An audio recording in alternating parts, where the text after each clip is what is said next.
Yeah, we find her, the beautiful girl we've been missing. We wanna have her kissing. We find her, now we in love. Say Gusto, the remix. DMB, Tux Bites, remix.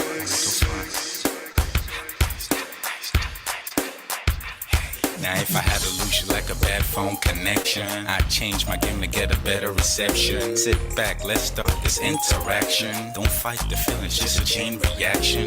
Your heart won't give you the wrong instructions. Like my GPS, yes I got the right direction. We gotta merge together like a road intersection. Last stop is gonna be my love and affection.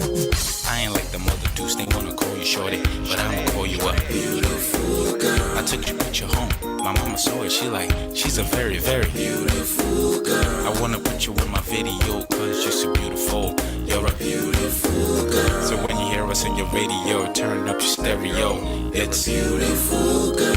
Gotta find a shorty, what's worth of a lady. It's nice but maybe doesn't look like 40. It's taking a little time.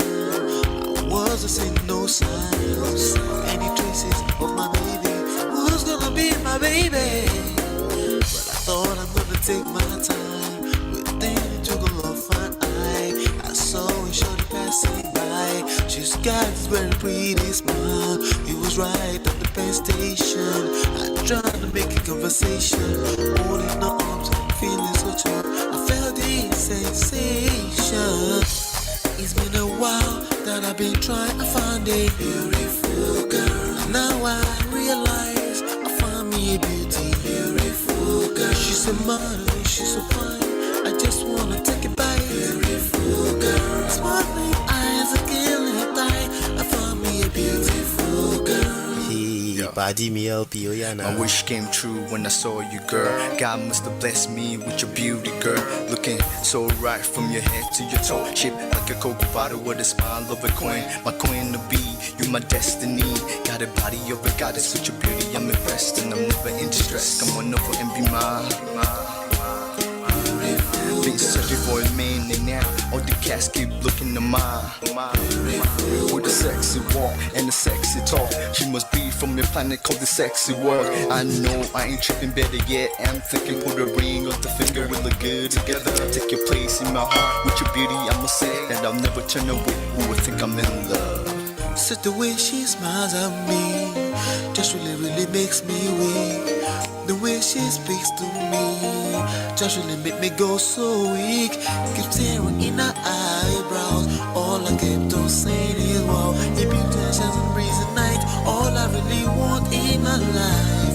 Oh yeah, it's been a while that I've been trying to find a beautiful girl. Fine brown eyes. I found me a beautiful girl. She's my model, she's so fine.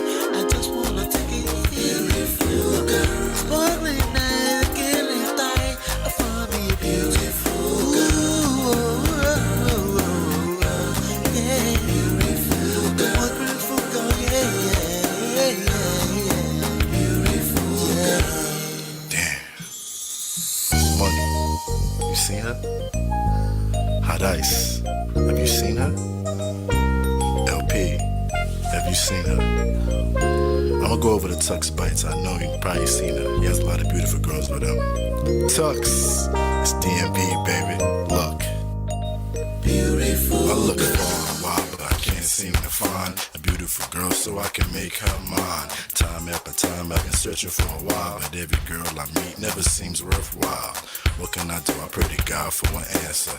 I feel pains in my heart like cancer, and when I find her, I'm gonna romance her. Lace of her presents and gifts, call me Santa. Pause, I make a heartbeat pause. That's my girl, homeboy, not yours. The girl of my dreams, she's more than I ever thought. Show me ass and picture, I think I'm getting punked. She's what I really want, so I'ma go get her. Since I'm a go getter, you know I'm gon' get her. And I will give her the world, anything for my beautiful girl. Psych. Ooh, it's been a while that I've been trying to find a beautiful girl. Fine brown eyes. I found me a beautiful girl. She's my model, she's so fine. I just wanna take it. Beautiful girl. Sparkling eyes, killing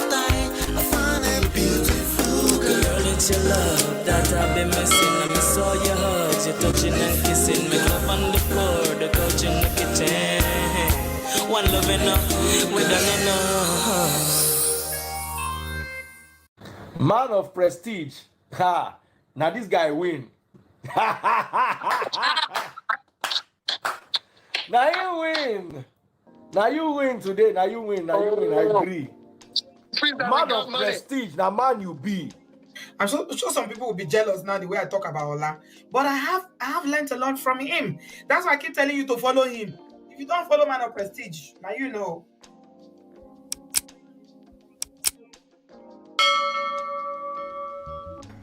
All right, ladies and gentlemen, welcome back to Man of Prestige. How on a day? How's everybody doing? This is Ola coming to you live from my Empire Pro Studios. We do have a special show today. We have a big show. I apologize for the tardiness. We had some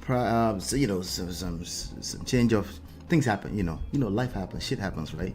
So we're here though. We're about to have a conversation. I do have the guest behind the scenes already. I want to say a quick shout out to D-Love. Good D-Love, I see you. Not to how you day. Good to see you. How's everybody doing? All right, do me a favor. Hit that like button. Hit the share button. Subscribe, turn up your notifications so you're notified whenever we do go live. Okay. This is I don't know how many we're doing the series. We're in the pre-launch right now. The book is about to be launched in about 7 days. Okay, but do me a favor, let's ping everybody else into the room. Hit that like button, share, subscribe, turn up your notifications. Let me say a quick shout out. This is the second time we're coming here today because we covered the Emeka Ike story earlier on. But anyway, shout out to Mo Fresh, Richie, Natu, Adesu, our film girl. Open for by Tima, who was extremely generous earlier on today. Show Mama, Gores Corner, D-Love, of course. I appreciate you always for your support. We already hit our monthly goal and we surpassed it by $22. The goal was $200. We're now at $222.63. You can sponsor any of the shows at any point, replay, live session. You can sponsor anything for as low as 99 cents. But I appreciate you for doing what you do, for always being here and supporting us. This Man of Prestige, we just use trendy topics to cover relationship topics, and we extract lessons from a self-power, social, seduction, attraction, emotional intelligence standpoint.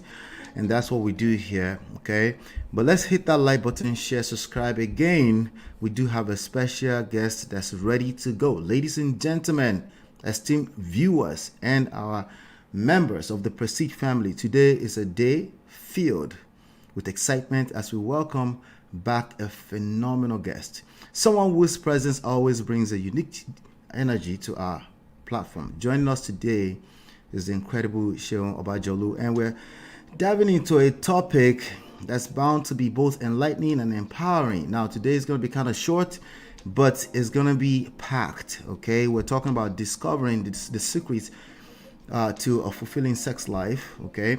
For those who have been part of our journey, you may recall Seun's previous appearances on our live streams, both here and at Lola and Ola, the other platform, where she has shared valuable insights on topics ranging from dating dynamics to the nuanced intersections of patriarchy and feminism. Seun's wisdom and passion for the subject matter have resonated with our audience, making her not just a guest but a cherished member of the Prestige family. Seun is not just a teacher of the game. She is a dedicated student, constantly enriching her knowledge and contributing to the discourse surrounding relationships. Beyond her role as a relationship expert, she's also pursuing her passion for, she's a psych nurse. I think she graduated. She will tell us more about that. A testament to her commitment to making a positive impact on people's life. Though distance has kept us from meeting in person, Seun feels like a sister, and we look forward to the day when we can share the same physical presence. With a following of nearly 50,000 people on our personal Facebook profile alone, Seun has captivated the hearts of many with her authentic and empowering presence.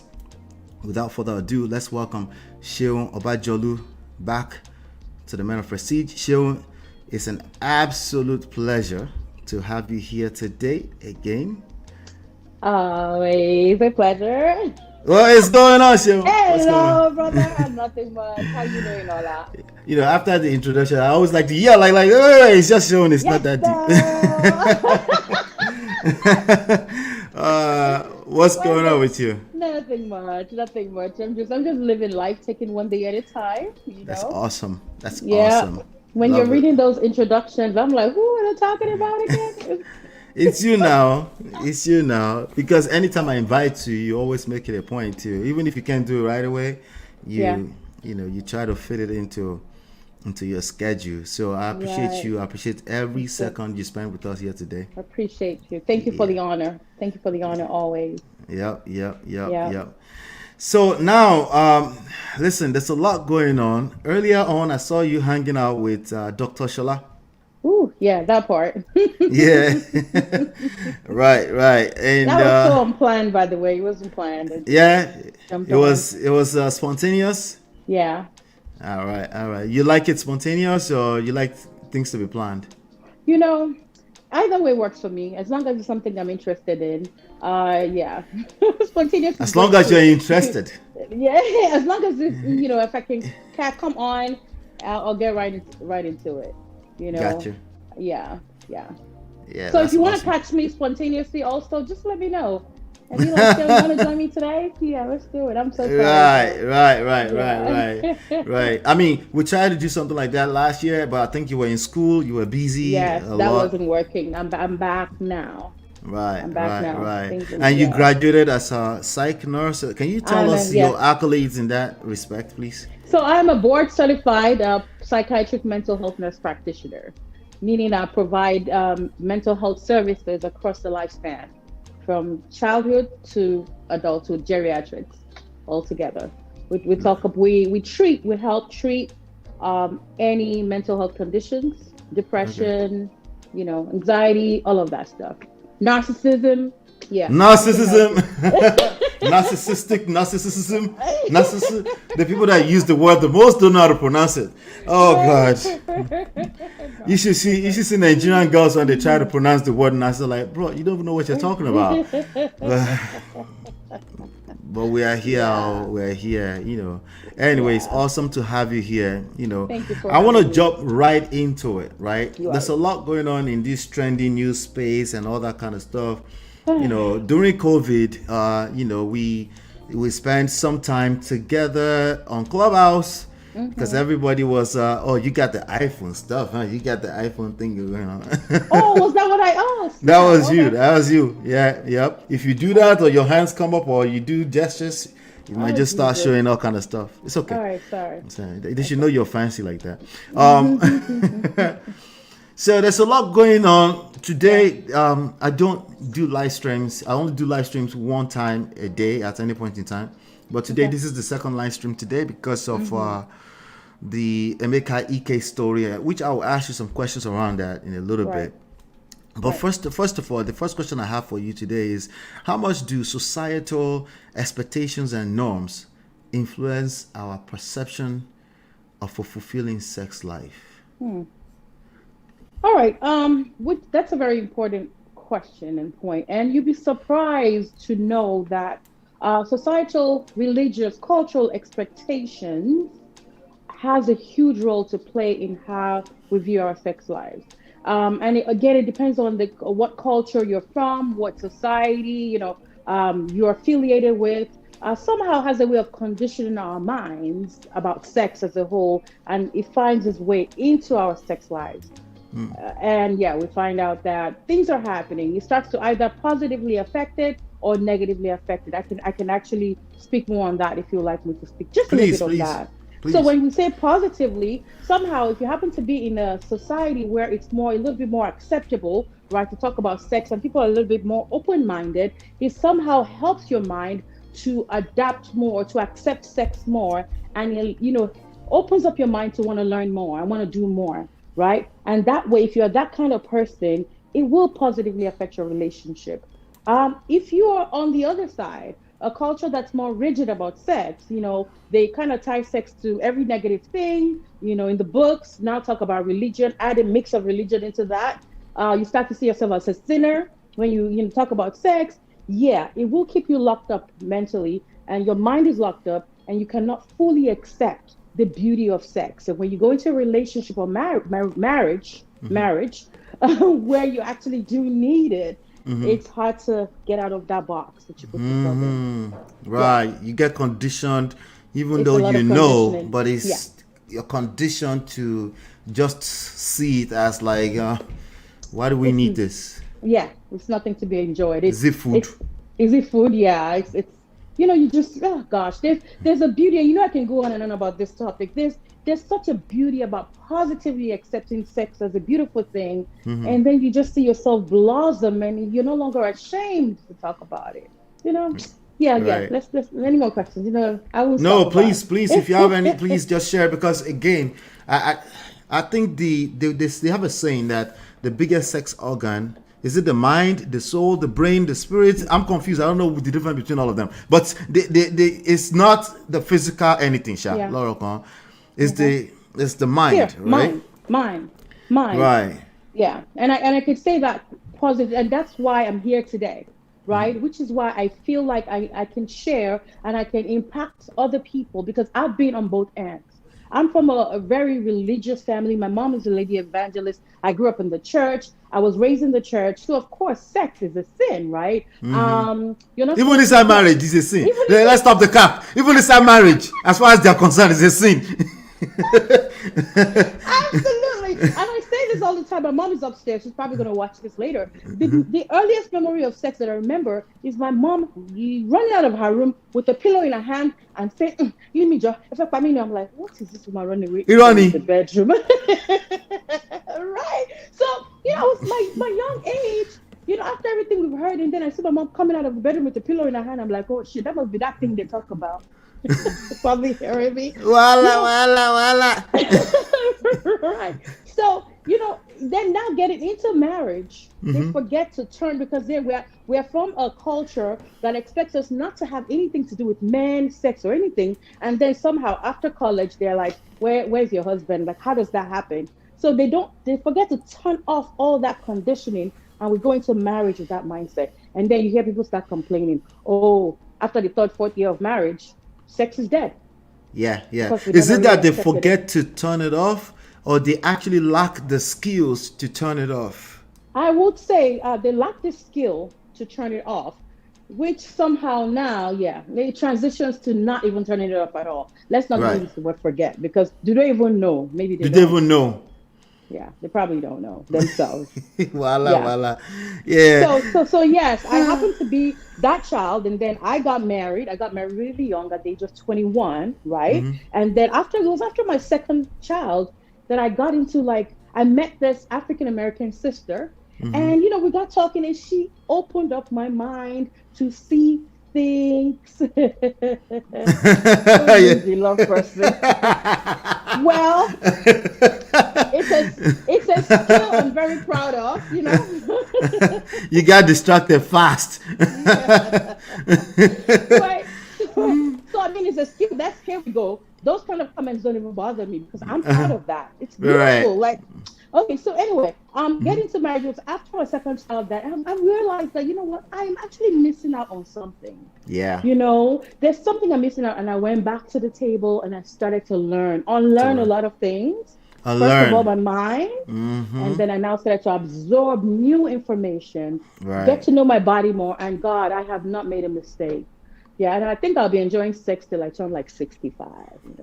You're only 65, baby. Nobody did you be that. What do you want him to do if you are getting tired at 65? Jesus Christ. Anyway. I hope he's tired too. You are hoping. Is this part of the conditioning? Stop hoping.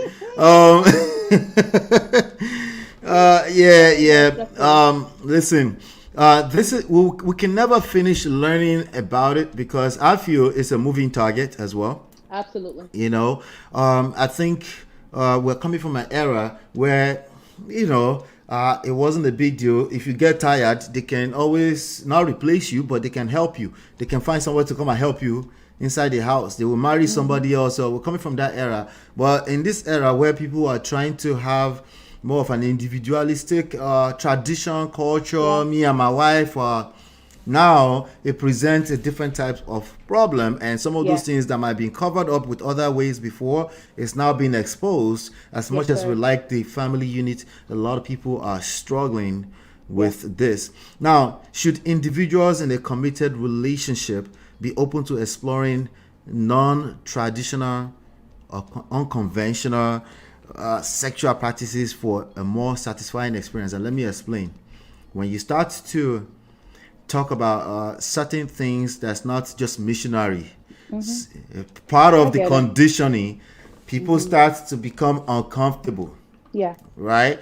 As a matter of fact, for me personally, I push envelopes, generally speaking. But there's also a point I get to that I'm like, nah, I'm good, bro. I'm good. Right? And yeah. And I recognize that's part of the conditioning, you know. Yeah. On paper, I know that sex is not something you can put into a box, and yet we try to do that all the time. So what is your take on that? Do you think there's some things that are too extreme and some things that are or you don't think there's a limit? How do you feel with regards to traditional, unconventional? Think about the most traditional being missionary. And 5 minutes, and you don't need to come as a woman, and and then think about as the most traditional, and then everything else. What's your take on that? So personally, I feel like sex should not be put in a box. The fulfilling sex life has to be. Sometimes you have to push beyond traditional mindset. Okay, we got to push beyond what we have been conditioned to think it is. We have to push beyond those things that we see as the norm, and I've accepted as the norm for you to fully enjoy what, it brings. Talking about missionary, which I think is one of the best positions ever anyway. But we can talk about that another day. But honestly, you will find that some people, no matter how much you try missionary, no matter how many hours you're on it, you probably will never get to an orgasm, right? Unless you now try other positions that gives easier access to your G spot. Your G spot is that position, at that point in your because we have to be careful, right? In the please go for it. In the woman's private part, where if stimulated correctly by the main male sex organ, will get you to orgasm faster. So yes, some positions will get you there faster. Yes, let's talk about that fulfilling part. And also, what's the excitement when you cannot try different positions? So yeah, I'm of the mindset that be open to trying different things. However, we must, because one of the most important tools to a fulfilling sex life is communication. So when you have that communication open, you guys can talk about those things, because I've heard it in your conversation now, where even as much as you're open, there's a limit. So you can understand what your partner's limit is, right? And not push too hard, especially when it's uncomfortable. With how open-minded I am about sex, there's some things I wouldn't want to do. Okay? Because again, it's just personal. I'm like, there's no need for that. Right. So communicate with your partner, be open, honestly, be open to trying out new things, getting yourself out of that box, right? And then communicating. It's whatever rocks your boat as a couple. Now, don't go with what works for our last marriage or what Sean's here preaching, okay? Also, be open to learning, exploring together, each day, right? And then seeing what your limits are, what makes your partner very uncomfortable, because there's some things that if they don't know much about it, they feel like it's uncomfortable. But the more they learn, they're like, oh yeah, it's not as bad, right? So that's the thing here. So I am open to trying and exploring. However, we must understand it's not a one-person thing. It's a two-person thing. So we need to carry our partner along and just learn together and explore together and learn what your limits are. Talking about limits, I feel like, I know, men, your most intense orgasm is experienced when you stimulate the prostate. How do you stimulate the prostate? By putting a finger into the, anus. And I can see your eyes opening up already, right? But I have read, the people that have experienced it, I feel like this is mind-blowing, right? But when you bring it up with a lot of men, instantly that reaction I got from you is like, Like, where are you going? So that part, I brought it up a few times, and I'm hearing now. Please, no, we're not going there. Instantly, I cut that off because I'm like, no, we're not going to mess things up, right? So yeah, that's one typical. So just kind of, I took a deep I took a deep breath. All right, okay. I love it. I love it. I love that reaction. When you started to answer this question, you did say G spot, and I was about to say, well, when you say G spot and men, Uh-huh. like what are you talking about? But anyway, because we know men's quote unquote men's G spot is in the prostrate area. If you come near that place, you get blue for your head. And that's why it's intense. That's why it's the most intense experience ever. But men are not open to that because, again, we're not interested. Let's bring it back to that societal conditioning. Mugba, I accept. All right, okay, I'm conditioned. We're not going to go too deep into that. So I'm sure. I accept. Somebody said, "Wait, come again." come again, please. But I better say, come again, please. I'm good. But it goes back to what we were saying, right? Like, because you also said you have your limit. If the mind is stimulated and you're in one sum, not even a two sum now, with your partner, and you're on that same page, you guys arriving together, you're in sync like that. You probably don't need to go too far to get to that space. But we also have a lot of people, men, especially Nigerian men, shout out to y'all, close-minded Mongo Parks. What is all this mind stuff?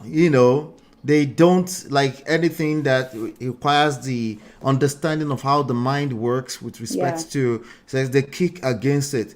So they can't even get anywhere too far because men generally don't need no more than 2 minutes and a little stimulation and they can arrive just like that. But a woman needs a little bit more, maybe much more, right?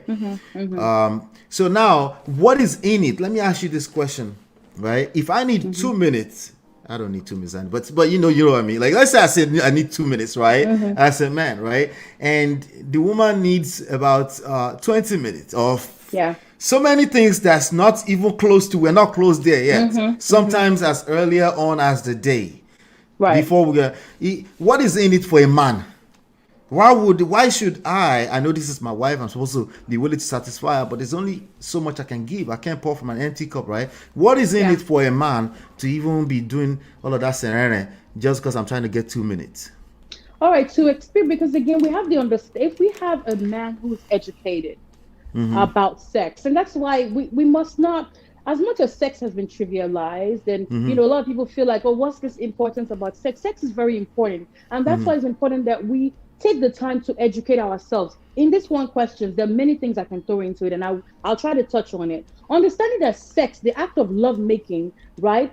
As much as you can have sex, in 2 minutes and be satisfied, it's even more wholesome to have a partner who's into it, and you guys are operating on the same frequency, you guys gel. There's just something so fulfilling about that, right? And it even makes the experience more worth it, and it can have it more fulfilling on the long run. You're not going to have a partner who feels like, anyway, he's done in 2 minutes, and then she doesn't see anything in it for her, and she sees it as a chore. At the end of the day, middle of your marriage, she leaves you high and dry, right? So what is in it for you is having a partner who's into it and fully gets it. Honestly, for someone who is open-minded about sex and has educated herself, I would say, and if I can say for myself, my partner is lucky.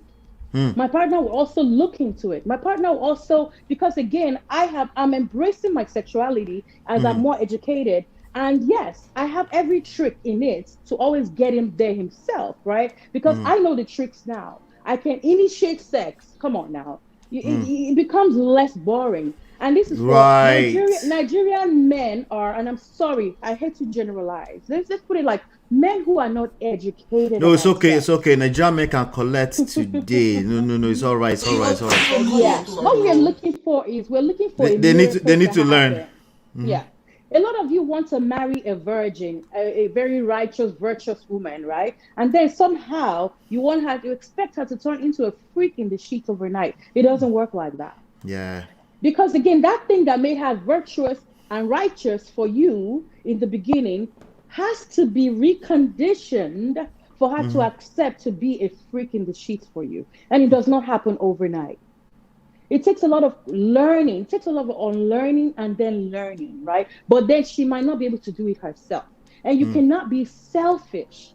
Now, we're talking about a man being able to come in 2 minutes and a woman takes longer. What we're talking about is a scientific explanation or phenomenon that explains that. It's called the orgasm gap.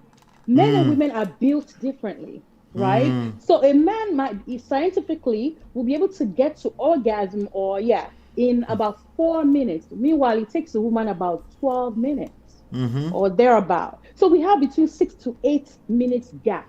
And what that means is you're in a sexual relationship where you only one person is satisfied.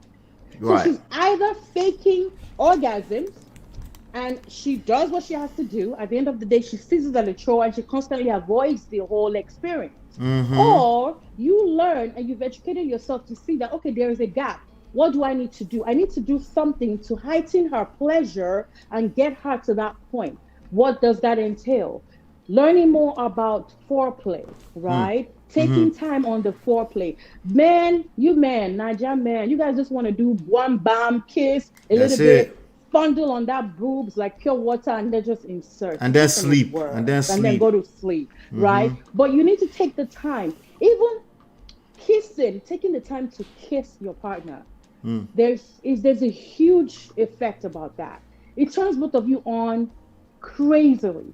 But how many people really take the time to actually kiss each other? Kissy. Yeah, Nigerian men. In fact, if I was to estimate right now, I'm going to be off. About 75% of Nigerian men, after they are married, they don't like kiss. Oh, Why? Come on. Are you a baby?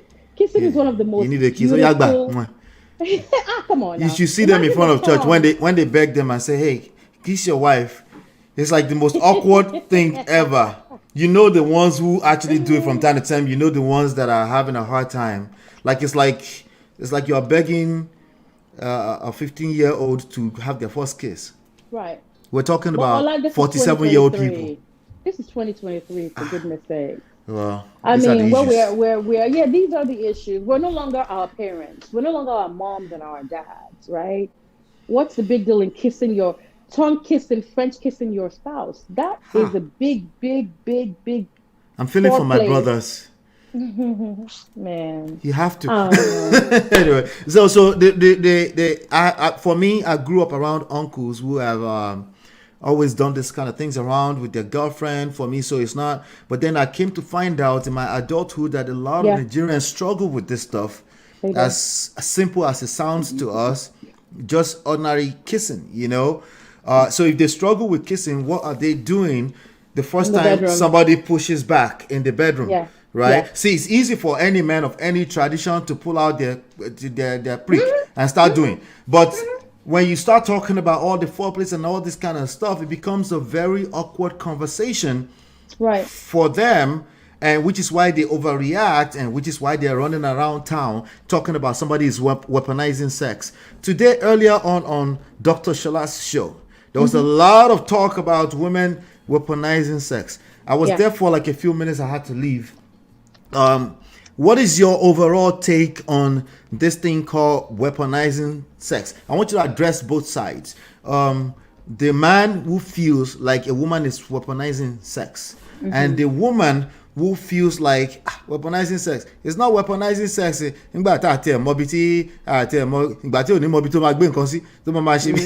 Okay. I've heard that before, literally. Right. So anyway, it's very sensitive, Ola, because there are definitely women who weaponize sex because they know that men, you know, they enjoy it. They're a little bit more, you know, where we're from. Again, go back to that cultural, societal conditioning. It's kind of accepted for men, Nigerian men, to just, have sex whatever way they want to have it. They're not demonized, for whatever reason. It's the woman most of the time that they're expecting to keep that virtuous, kidney to the world. Now, when it comes to that, a lot of women understand this. They know how, we even know when our husbands want sex. When I was married, I knew when my husband wanted some. I knew because there's a way he carries himself, and I'm like, oh boy, what's the one con, right? Wala, wala, wala. We know it. And so imagine if I'm not happy with him. Uh-huh. Imagine if he offended me 2 weeks ago. Or imagine if he said something to me this morning and I already see him. I'm like, no, I'm not giving it to you. Right? Because instantly we feel like it's a form of punishment. Okay, so that is a fact. All right. Now, with that understanding, we need to understand, why is your partner withholding the sex? Don't just assume, oh, she's just punishing me, right? Understand it. Again, we're going back to that effective communication. Are you guys talking about it? Or you guys even consider it too holy to talk about? That you cannot even ask your wife, okay, Kilo and Shella, what exactly is happening? Why are you holding back? Is there something I'm not doing correctly? Is there something I can do to help? I have now, I would say people are getting more open, because I've had couples who are reaching out to me saying, now I need help for my wife. So that means they're communicating, and their wives are telling them, this is what I need help with, and they're seeking help. So they say, I need help for my wife. Yes. Not I need help. Most of the time in that situation, I think it's more of a spouse who just does not have interest. Too tight, too uncomfortable, no interest. And when you now explore, it goes back to that what we're saying. If someone does not see a benefit in sex, what is the benefit of sex? People say, oh, orgasm should not be the end point of it all, right? But I will say this. Orgasm and experiencing orgasm is definitely something that encourages you to want to try. Because again, I mean, why do men want to have sex? Is you having that orgasm and just, climaxing and just enjoying the good feeling. Yeah. Sorry about that. Continue. Enjoying the good feeling. That's why men want it. So of course, as a woman too, it's my right. Imagine if I experience it and I'm like, woo. I mean, what is that? That felt really good. I want to look forward to it another time. Right. I don't look at it like, oh, as a chore. What we are seeing is a lot of women, if you're hitting your foreplay, if you're touching me on the right spot, it feels great. If you're kissing on my boobs, it feels awesome. And that's why you get some women to get wet, they're into it. But after that, what happens? And sex is more enjoyable if you can keep going up that plateau and then eventually climax. But a lot of women are taking a little bit here and then they're dumped because the man came and the woman didn't get there. So next time when you ask me, I'm just going to be like, oh, I don't want it. I'm not interested, so I don't want it. Right. Now, let me so the weaponized word is a word that I had a problem with for a while.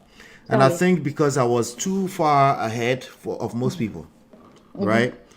And I needed to, for the past few months, to kind of entertain it so that we can validate the feelings of people who feel like sex was weaponized against them.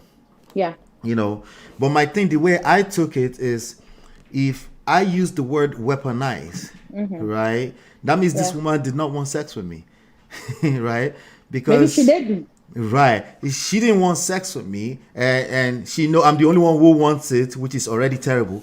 And and then she now using, it's like you're taking a child's candy away from them, right? But if it's both of our candies, if the word weaponize is valid, that means she's also weaponizing it against herself. That means she's also seizing it from herself. And that never made sense to me. It's like if you seize it from me, and if I can conclude that you're punishing yourself too, and all of us will collect, then we can rest, right?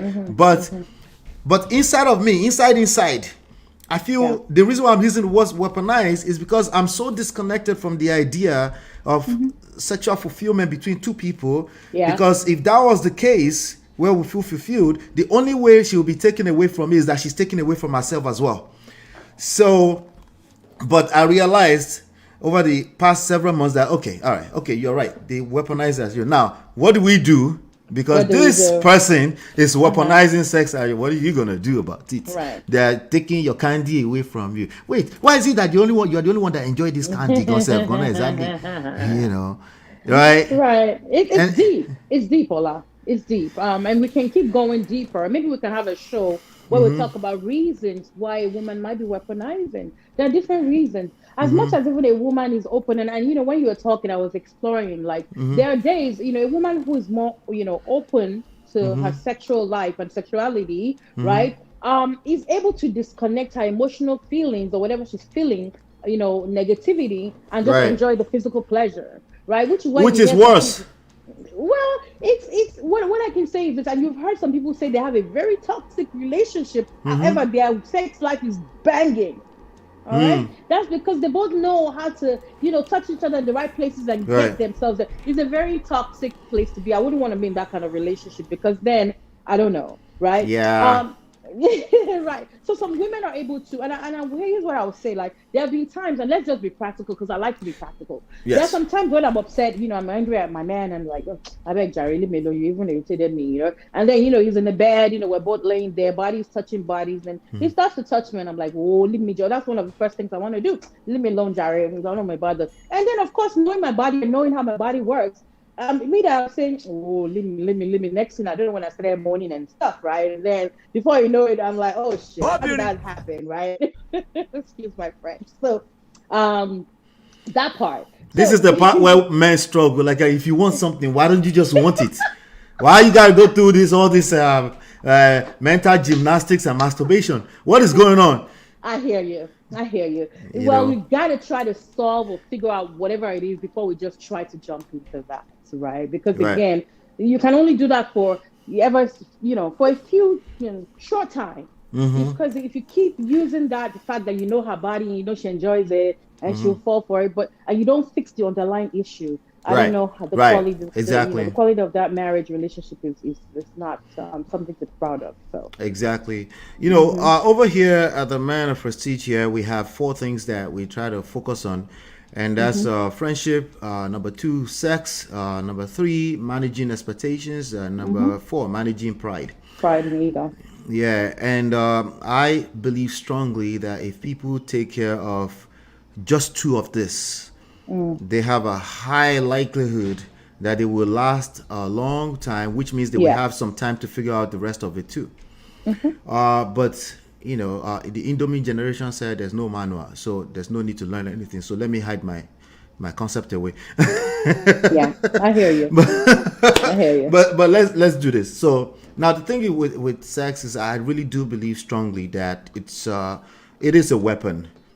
It just in general, you know. So, and it's a double-edged sword, and you can use it in any direction you like. You can use it to destroy yourselves. You can use it to a man will resent you for blue balls. And he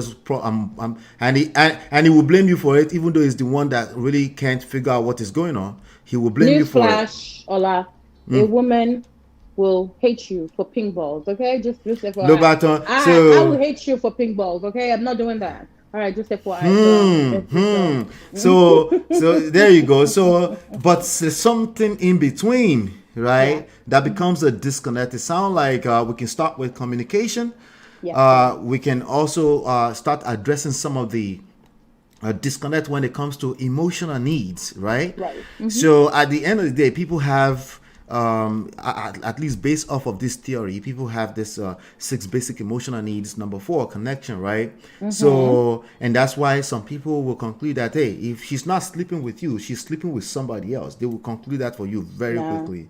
It's a lie, of course, right? But we know that the craving for connection is always there. Sometimes people will disconnect from you and connect with their child, not in a sexual way. They will find other ways to fulfill the need for connection, right? Absolutely. And when you bring in the conditioning that you mentioned earlier on, a Nigerian woman who is still in this generation, maybe 2 generations from now, when everybody is sexualized, finish.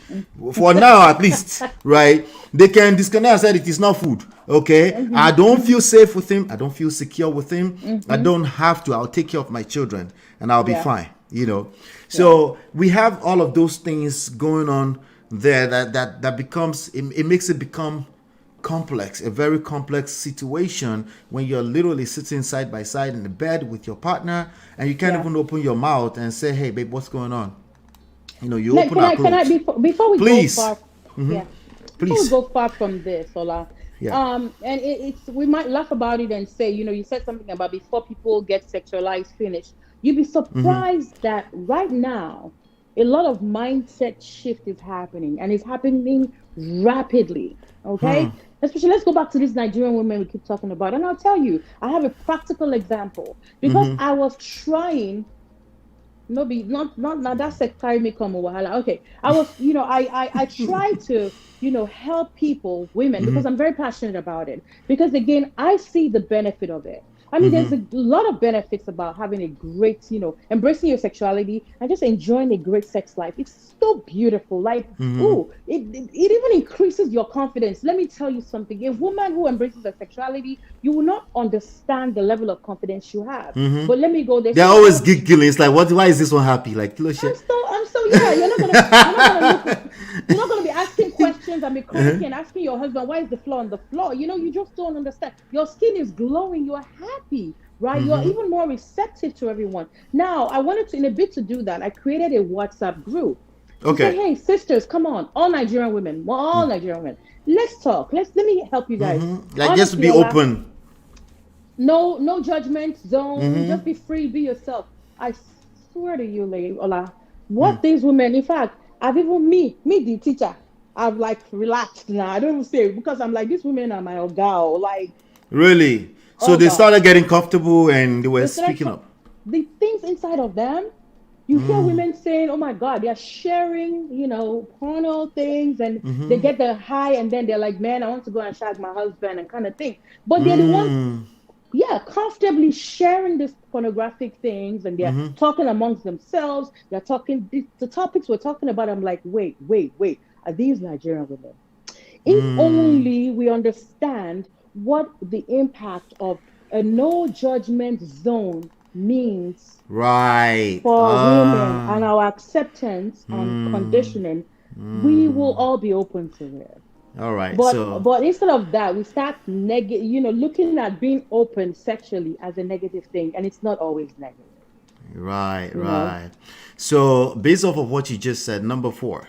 I love it. Okay. Right. These are the poisons here, right? Judgment. Blame and fault, judgment, exactly. Right. Shaming. Shaming, insulting, shaming, very critical. And a lot of men are guilty of this, indirectly or directly. Yeah. Also the anti-seducers, right?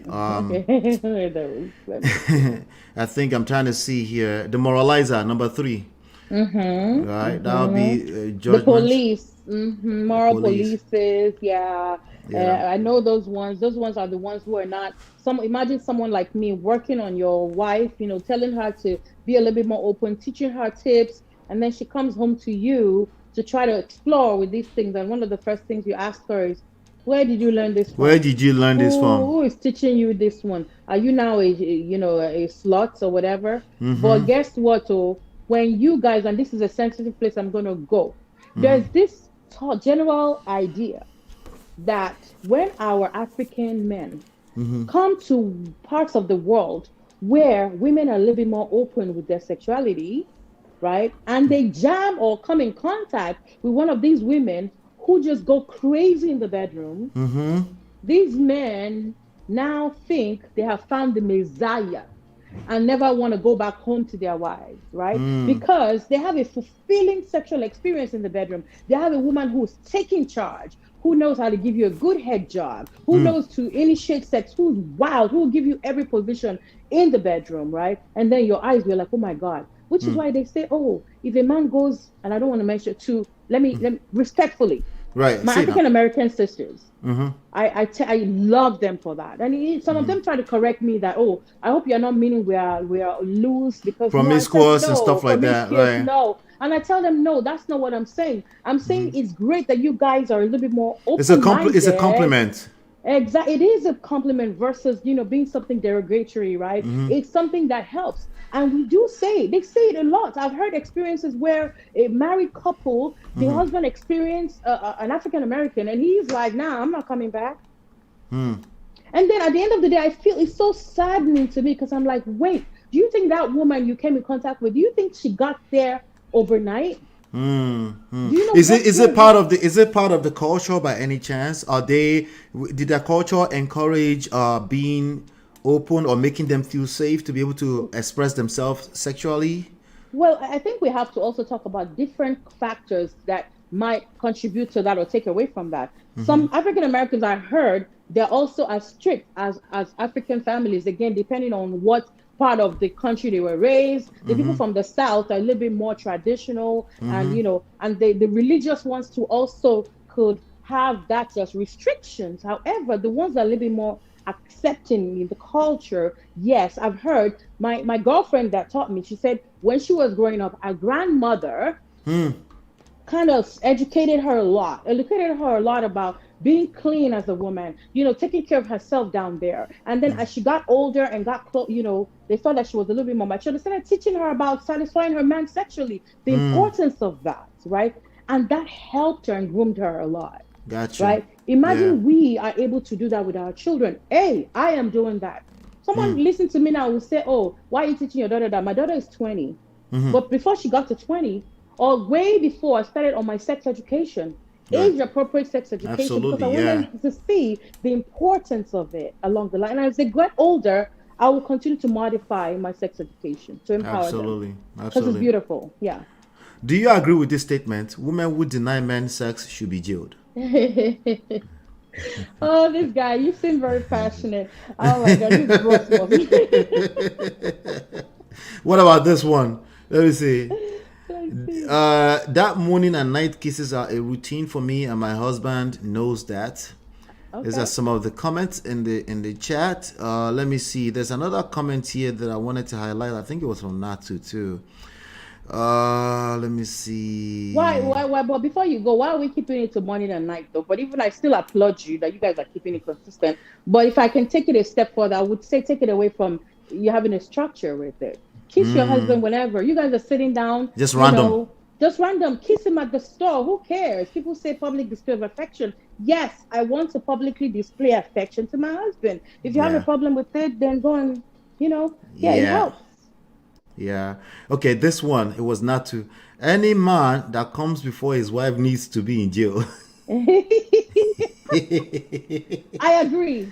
You agree, of course you agree. It's your life. I mean, why are you punishing us now? You cannot. This is where again, and I want to see how much we can touch on. And I know this is a topic that it's very No, I've got a little bit more time. I'm here till when you're ready. Okay, great. Great. Yeah. So this is where we have to explore certain things, right? Again, when we talk about the significance of sex education and just accepting this and we're willing to learn and learn more, you would understand and learn about many different tools that we can bring or implement into the bedroom that would decrease the number of times a man comes before his wife.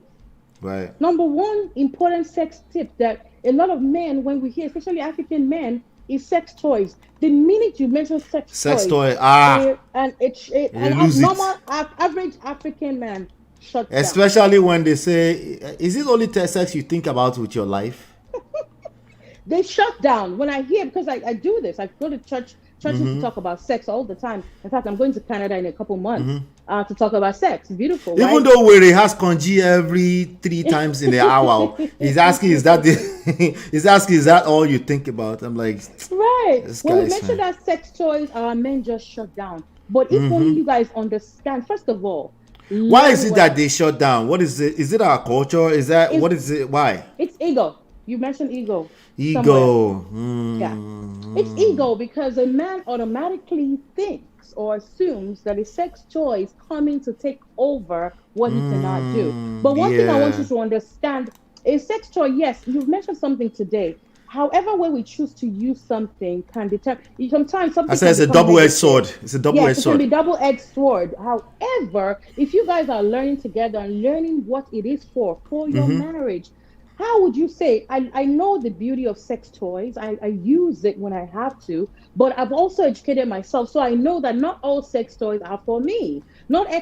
I don't want a rubber dildo over a. Yeah, anytime you say sex toy, men are thinking about bull like this size. Exactly. A rubber. I personally, I do not want a rubber thing burn over a warm pulsating. Are you kidding me? Right. I mean, so I wouldn't even explore that, but I do understand the power of a vibrator, right? Understanding that if you're a man kind of uses it. It helps get his woman faster and break down or limit that orgasm gap we're talking about. Right, So right. if you use a vibrator to stimulate the woman's clitoris, which is our major sex organ, and has the ability to give her multiple orgasms, you have a fulfilled woman.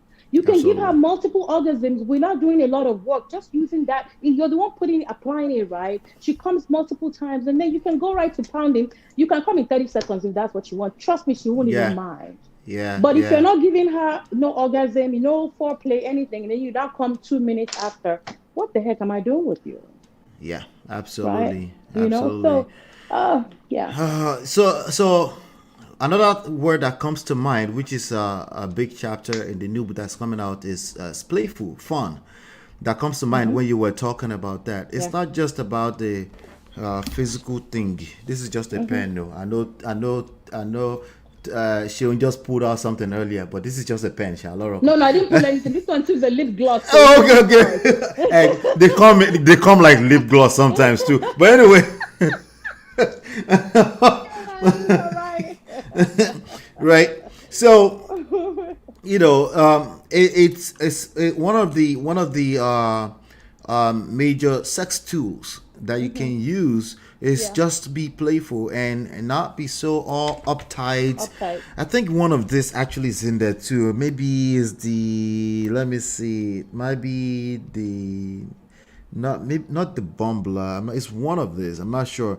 That has to do with again, anti-seducers and poisons for relationship. Basically, I guess we could just group it under the right and wrong obsession thing. Yeah. You miss out when you're overly obsessed with what is right and wrong. Yeah. You miss out on just being playful, which sometimes a person can have orgasm already just by being playful. They can't wait. It seems like people forget so soon what turned them on when they were much younger, and there was no responsibilities, bukata, we gotta pay bills and all this. It was part of that is the being playful and not over, like it's not that deep, right? But when you approach life with everything is like All that uptight, seriousness, yeah, all that uptightness. Yeah. that's what you bring into the way some of these men respond to sex toy and stuff like that. What Yeah. if it's not just in this sex toy department that you behave that way? Yeah. You probably tend to behave that way. You're always too serious, Right. you know. And what I can think about Ola is this. I think we need to start getting away from the idea that sex lovemaking must begin in the bedroom, must begin when the action starts. Sex lovemaking can begin all from the morning, and you guys are not even getting into bed till Me later. for 3 days before. Exactly, you're 3 days playful. before. You guys go to the store, and you guys are tapping each other's butt. You're squeezing each other's behind. You're rubbing it's being part of being playful. Imagine going out to the store and you guys, I know how to play a lot. You're backing up into your husband's, DICK already, and you're feeling that hardness, right? And you're like, damn, Yeah. you can't look forward. You look forward to more later. Yeah. You grab her hair when you guys are outside. Who's looking at you guys? Like, I hear you. Being playful. I imagine two different answers if my wife pulls out a sex toy. Imagine I've never used it before, right? Okay. And I'm as traditional as they come, right? Right. And that has never, and she pulls out. I imagine two different types of response to that, right? Reaction to that. The first response is like, she all the time. Don't you think? Do you not have sense? Right? That's one response, right? Right. Another response is like, that's what you want to do now? Right. Okay, I tieti talale. Right. Right? Fee, yeah. Tieti belale. Ṣé nǹkan tó fẹ́ ṣe ń sìn nìyẹn? Má mú bọ̀. Imagine those type of just imagine the difference between the two response, right? Yeah. One is playful. One will make her maybe be like, You're shaming her. one is shaming her. One is wondering like, Like what? Yeah, You know, the I other one love makes it. her wonder, and she looks forward to something. She Yeah. definitely surprised. You're not Yeah. predictable straight line people. That's why you don't get anything, right? Like you throw a curveball into that, right? You might find that you don't even need the sex toy, True. just because of the difference in those two response. Oh, by the way, the first one, she will use the sex toy without you. Oh yeah. She will, because Yeah. she's already thinking it, you know. She already learned what it. She might have even explored it a little bit before she brought it out. You know. Yeah, she's been using it, dude. She's been having a good time without you. Don't you get it? Sorry, we're not asking you to go and look for your wives. And this is so funny. And I say this now because I like to be very transparent. In my marriage, he threw away my sex toys a few times, and I went to go and buy it. Oh, you know, God. again, right? Because again, for him at that time is that ego thing. Like, The okay, ego. what is this thing? However, he failed to realize that he was gone sometimes for 4 months at a time, and maybe to him, why am I even thinking about sex in 4 months, right? And I'm saying, no, this woman right here, I cannot wait 4 months without even. I mean, because let's even think about. Let me educate anybody who's listening right now. Right. Our bodies are biologically wired to at least want sex crazily once a month. At least once a Yeah. month. Biologically wired. And if that once a Women month or goes men for- too? Because men is like Women. every hour. This is- No, women. I'm saying Okay, women. okay, then, all right. if a woman is not like that, if she's not, and that when I say once a month, I mean it's go I got for you. like 4 days, and that's the ovulation period. The ovulation because period. That's when the time the body is saying, okay, do the biological thing your body is created for, procreate. You're gonna So when you're ovulating, everything is heightened. Some women even have orgasms while sleeping during that period. Wow. Yes, it's that intense for some people, right? So it's only if your woman is totally abnormal, that's when she's not going to experience that. So Right. it's a beautiful place to be. I don't know how else I can put this. And one thing I wanted to say before I move on, Sure. you mentioned your focus, something you guys focus on here. And one of the first things that was number one was being friends. Friendship. Yes, friendship. Yeah. We underestimate the power of friendship in marriage. Absolutely. If you guys are friends, there's nothing that will be off limits for discussion. The playful thing is default. It's a default because you're friends, Yeah. right? Trying to introduce your partner to a sex toy. You're also not going to just bring it out when he's in the bed with you. Right. You're going to send him links and say, babe, look at this. Oh my God, can you check this? You've been talking You're like going that to go- anyway. Exactly, right? So, I mean, It's already happening. Right. yeah. If there's Right. anything you want to do, one key thing, again, we hear some words so many times and we become conditioned to it and just undervalue it.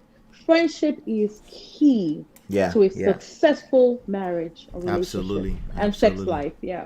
Absolutely. Let's go through some of this chat because I have Okay. more questions for you. You're not in a rush, are you? No, I'm not. I'm here. Okay, all right, good. Let's see. Okay, already, Brother Ben, his name is Brother Ben, is disagreeing with Sister Natu. Let me see what Natu What said. is this not to say? Let me see. Natu said, one thing I've learned is to speak up, be willing to teach and learn because this come now for everybody. Amen. Amen. And look at what Brother Ben, please don't do me like that. Brother Ben, can you stop?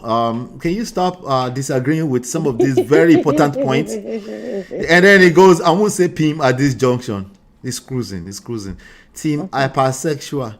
No, Amen. this is not hypersexual. This is at least one of the parties feel this way, and if you're dismissive about it, they will find other ways of fulfilling this need. That's not what we want, Yeah, so that's when it says I disagree. Okay, he says, sis, don't go there at all. You can't win this argument. Okay, all right. Sex, you thunder, fire, evil. Hey, how? This uncle Afro netizen. I'm Brother Ben, suspecting you. Sir. it's a traditional man. A man should Yeah, be able I'm to suspecting satisfy you. his wife. Sex you is sex toy is what he said. He Toy. said no for me. Thank you. You know Sex toy. what? You know what, sir? Very good. What that means is, as long as you are satisfying your wife, you That's don't need it. sex We toy don't is need nothing. sex toy. You don't need sex Guess what? toy. You don't even need to touch her. You can even satisfy her without touching her. There's some people that can do Sex that. toy. If she's satisfied, if you give guys, if you're able to give her a good head, and she comes many times. But let me hear what As long as you're good. Brother Ben thinks. Let me hear what Brother Ben thinks. Does Brother Ben give a good head? Because maybe he does not. Before. Yeah, Brother Ben, answer that. Yeah. Because again, maybe Brother Ben is only about penetration for. He disagrees. No. He hasn't answered yet. I'm going through some of the comments from 8 minutes ago. It says, "Oh no, I do the random. Both me and husband are big on PDAs, but that morning and night. Oh yeah, like that's just the routine. But obviously the random in between. Yes, of course. Men need to understand that this is D-love. Men need to understand that women make love to you, not your D. Trust us, your D cannot vibrate like the toys. So don't fight a losing battle. Toys are just to get off." Do you agree with that? Yeah. And the reason why I'm very careful with this is this. I say it and I say, well, as much as we hail or you talk about the positive value of sex toys, right? The sex toy can never replace our man. Right. Who can a sex toy give me a warm hug when I need it? Can a sex toy pull me closer? Can a sex toy give the warmth that we need, right? Sometimes, and there's been times, and I know some women can agree with me. There's been times when I was, by myself, single, and I had sex toys, and I just don't feel like using those sex toys because I want the real thing. You want warmth. You want a human being. Yes, I want the whole experience. I want the whole love making. Sex toys, like she said, is sometimes just to take that edge off, like so we're not going cuckoo. Because people, a lot of men, you guys think we don't go cuckoo. Women go cuckoo too. Oh, like honey. Oh God, yes, like Congee is a bastard for women too. Women have congee, badass congee, guys. Don't let anybody fool you. Yeah, we just again we've been conditioned not to talk about it, so women rather not talk about it, but it's bad. Have you heard women use shower heads in the bathroom? A lot of you men don't even know. Your wives go into the bathroom and use their shower head to get off. Jesus Christ. So one of the things that's confusing with human beings are complex, right? Yeah. And that's a beautiful thing. That's why we're human beings. We're not lions or animals or dogs. We're human beings, right?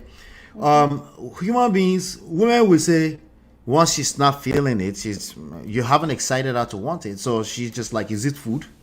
And then when women want it, a man will be like, is it food? She says, or she wants all this extra because that's what we're talking about, the unconventional, non-traditional thing. And then men will now say, is it food? Is that all you think about? Human beings are complicated. We are. Jesus. We are.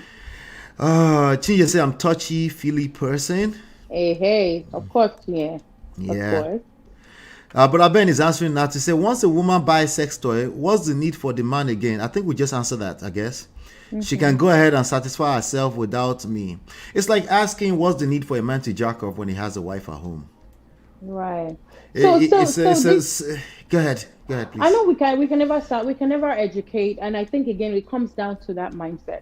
Brother Ben, consider yourself. If right now you are satisfying your wife without the use of a sex toy, and she's truly coming and she's not faking it for you, consider yourself very lucky. There are different dynamics that we have to think about and look at. Unfortunately, we have not touched on a sensitive topic today. Please, one of the things that actually, is a barrier to women, enjoying sex is what our mothers did back then to kind of put us or keep us in that moral, what's that word? Box. The moral box. That the society expects us to be. And unfortunately, a lot of us were circumcised because they understand what is circumcision, and that's when they tamper, when they cut, when they female genital mutilation, when they cut our major sex organ. Okay, our major sex organ as women is our clitoris. Now, what our mothers did, some of our mothers did, is they went and they tampered with it. They cut it off. So yes, what should have been a major tool and positive thing for you men today now has been tampered with and destroyed. So you can imagine, and again, there is a different degree to it. My mom is probably going to watch this later. My mom told me that I was circumcised, but I tell her now, I'm like, Mama, go and get your refund, though. Because it didn't work. It didn't work. We talk about it I might joke about it, but unfortunately, there's some It's women a who real are not deal. that lucky. It's a real deal. Some women Yeah. had a major part of it nipped off, and there's no amount of help that you can give it. There's no amount of stimulation. She will never be stimulated. If until you talk to a man who tells you, "Oh, I try to stimulate my wife for almost an hour, no feeling," you will never understand how demoralizing it is. However, those kind of couples, thank the Lord, we kind of recommend vibrators that have a higher intensity that we know that your hand, your finger might never be able to get to, Right. will now It stimulate. has to connect with deeper nerves because she doesn't have the surface Exactly, stuff. exactly. But that intensity right there gets her and revitalizes what has been dead. Right. Until you talk to a couple that gained their life back after just being introduced to a bullet, a small sex toy, you will never understand the importance of it. You're only going to look at it from So your own lens and from your own this experience. is I can hear their spirit right now. This is the part where they say, where they literally disconnect from the fact that they use technology for everything else except Uh-huh. this one. Hey, Where preach. no, we don't need to. There's nothing else. Okay, I will use the best technology for everything else, including at my job. Right, I will not go and be mining coal with a shovel. Right, I will drive for 2 miles away instead of taking a walk like they used to do. This is the part where we did disconnect from the Yeah. fact that we're learning more about literally how to have better, faster, easier, simpler life Yep, in everything else. yep. That's a good point you Yep. just made, Seun. That's a Yes. good point. There's a lot of struggles here. It's not just surface level trivial anything. Exactly. And every marriage has their own dynamics. I Yeah. talked about, I think one of the shows that we met, Ola, was one show that Pastor Shola brought me on that I talked about Yes, sex. that's how we met And on Dr. Shola's yes, program. Yeah. on Dr. Shola's program. And on that show, there was this pastor who was, I talked about sex toys, and just like Brother Ben was doing, he was antagonizing everything I was saying. He was objecting everything about sex toy. He was very vehemently I bet Dr. Shola was against it. pissed off. No, but Pastor Shola too at that point. Pastor Shola now has become open about sex He's toys. open now. In the He's now teaching beginning, somebody Pastor dating. Yeah, Pastor Shola too was not into sex toys at first. Which is why I respect men, and I respect men like you and Pastor Shola who are willing to learn. You have to be and just open-minded. Yeah, open-minded. yeah. Because now, when I first started Pastor Shola, it was like, you can tell that it's like, okay, this sex toy matter. But now he understands it, and he even talks about it even more. So on that particular show, this pastor was going and so I now brought up a particular sex toy, a vibrator, and you know what? About a month later, this pastor emailed me. And he said, even on that show, he wanted to apologize because on that show, he was very close to it and everything. But he went ahead and got that particular sex toy I asked him to get. And he said, in the 15 years they have been married, he has not seen his wife enjoy lovemaking like she is right now. And he actually prayed for me. He's a man of God. He will never tell you what his challenges have been. He will never tell you that maybe he fights temptation in the church on the daily because he's not satisfied. Because it's at not home. what he knows it can be. Come on. Until we empathize with people, we'll never understand it. We can fight it and everything, but be lucky. Just thank your stars, Brother Ben, that things are okay in your home and you can. In that department, yes, that's what it means. Yeah. Right. Absolutely. And but Ben is my G.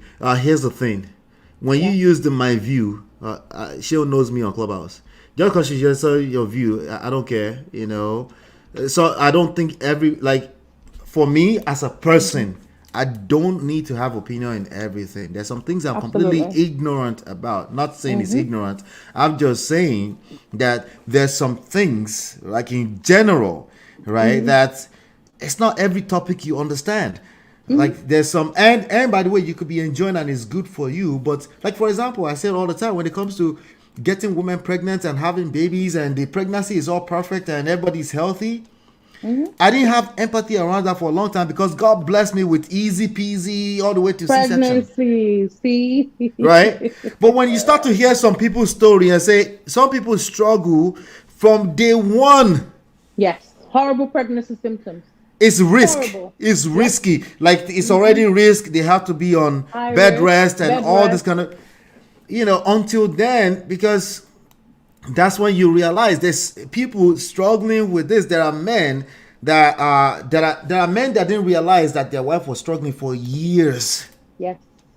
Yeah. 16 years in, they're now realizing, like, wait, like I was just there's this show, Love and Marriage, Mattel and whatchamacallit, what's the name of the dude, Mattel and Melody, right? Right. She was just saying, I just saw a YouTube clip where she was saying, like, I had 4 babies with a man and I've never come. How sad. It's like, oh, no wonder it was that easy for her to leave that marriage. Well, it's never easy to leave a marriage. But I'm just saying, though, that would make it a little bit extra, much easier. There's nothing that, exactly. Maybe it wasn't already easy, like, you know. And we're not saying sex is everything. We're saying it's a very important part of marriage. And no, this is not about sex toys in per se. It's about understanding that, you know, we're talking about satisfaction. We're talking about fulfillment, right? And you can feel fulfilled and your partner can possibly not feel fulfilled. Just this yesterday, my wife just shared something with me about not sexual but some other experience where I did not show up in the first year of our marriage, and she's just telling me for the first time. How many years after? How many years? I forgot. What year is this? 2017. 16 years. Better let's calculate it. It's 2007. I know the year. Okay. Right. So, yeah, we just celebrated 16 years. So it's like, you know, there are things that you don't know that you would discover more and more over time. This could be one of them where you'd be like, oh, you know, now if she's not asking for sex toy, you don't need to bring that up. What we're talking about, how do you respond if somebody brings that up? That is, you're lucky. You're lucky she brought that up, because she could as well just enjoy it by herself. Eventually, she will need a human being, one body, but she has this toy that's doing a better job than all those bang, bang, bang. And then let's say she found herself in a vulnerable position. You just tomorrow say, well, she's still wrong. She cheated. That's what you'll be saying. And that will be shalaye. And, you know, it's too late. And you know, thank you. I think we are in the spirit here, because one thing I was thinking about, I think a lot of times we underestimate what certain, you know, difficulties or what certain things that we're not doing and just knowingly ignoring what the repercussion can be. And you see, that's your virtuous wife that you think, oh, well, you've taken it for granted that if she's not satisfied at home, that's fine. She's going to be okay. Things are changed. That your virtuous woman who you thought can never, ever cheat on you might find herself in a situation that she never thought she could ever get to. It happens all the time. We're hearing these stories all the time. I have my inbox full of stuff like that. Yeah. People that said they would never. You know, when it gets down to survival, we do whatever we have to do. It's not just survival, food, shelter, and clothing. If it feels like survivor, we will do whatever we need to do. And you will be right that they are wrong if they cheat. Well, you're right. But your results are wrong. It's not what you're looking for. That's not what you're looking for. We're talking about relationships now. And we're talking about romantic relationships, and ignorance is not an excuse. Just because you're calling somebody out because they are wrong doesn't change your results either. You know, sometimes the damages are too far, and sometimes the person that you're about to shame is already accepted it, like, they're gonna shame me anyway. Remember, it was survivor. Right? So they did what they had to do to survive that moment. Ola, you are justifying people cheating. You'll be all right. You're still stuck on shalaye. No. We're not here to justify, but the thing is, the human nature will cause us to seek out that thing that we are missing out on, consciously or unconsciously. And I said something today on Pastor Shola's show earlier. I said something. If you are the kind of man that initially in the beginning... Wait, Seun, I missed something. Did you say anything about clitoris at some point? I said clitoris. Oh, you said clitoris? Oh, it's the conversation for me, not the specifics. But shout out to Cynthia. Clitoris is a beautiful thing, man. It's a beautiful. Yeah, she said, "How did I just join and hear clitoris?" Yes. It's sex education. right. So, continue.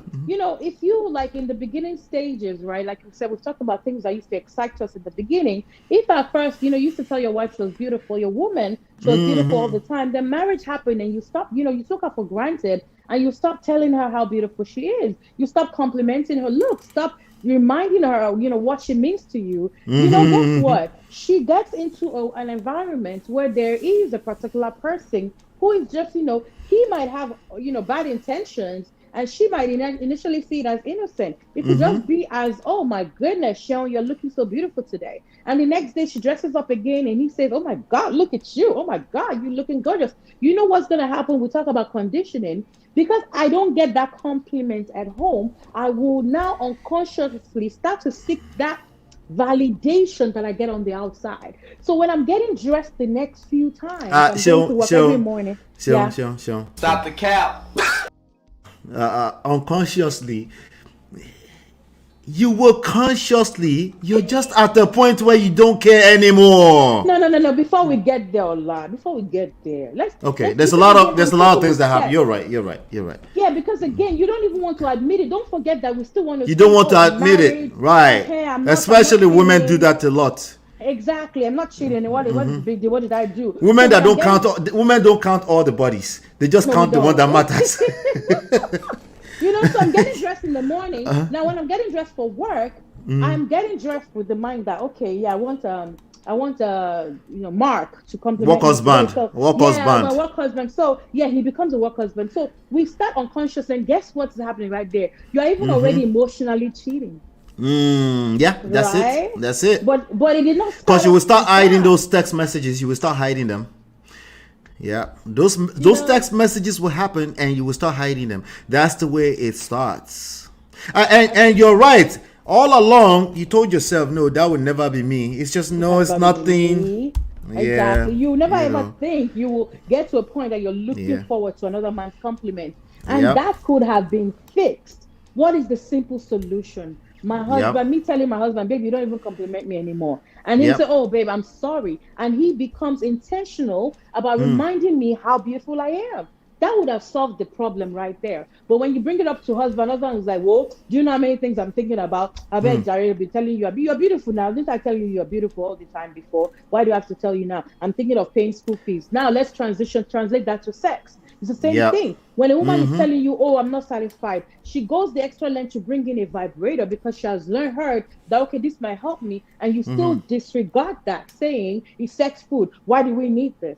Guess what? You will not know when she'll go seeking it out. And she will not even feel guilty if she does seek it out. That's what it is. Nobody's making any excuses. We just need to address this issue, before they get worse. Yeah. Cynthia says there are toys to use together for both your pleasure. Absolutely, sis. They even say no toy. That cockring is amazing. But Ben is already here in the studio. He said he called them if you have to use toy, you're a lazy man. Hey. Brother Ben, go and buy a cockring. Go and buy a cockring. Maybe Brother Ben. Yeah. If Ben use cockring, he will lose his mind, though. Hey, let me just bring him up on stage. Brother Ben. Hey, Mr. Ola. Yes, sir. What's going on, brother? How you doing? Good. I'm good, my brother. I'm about to get busy, so I say let me just clear the air before I get busy. Yeah, now. There's a lot of noise in your background, though. Yeah, I'm moving away now. Okay, you know where I go day by this time now. Hey, I understand. Okay, so here is my team, brother. First of all, I want to give kudos to Sister Seun. She nailed it. In fact, I've been enjoying all her conversations and her professionalism. Okay, so thank you, my sister. In fact, if we have women like this speaking out, it's going to help a lot in solving a lot of marital issues. Okay, sure. I but agree with... Before you continue, did you automatically think we were talking about 15-inch Mandigo bullet? No. It's not about that.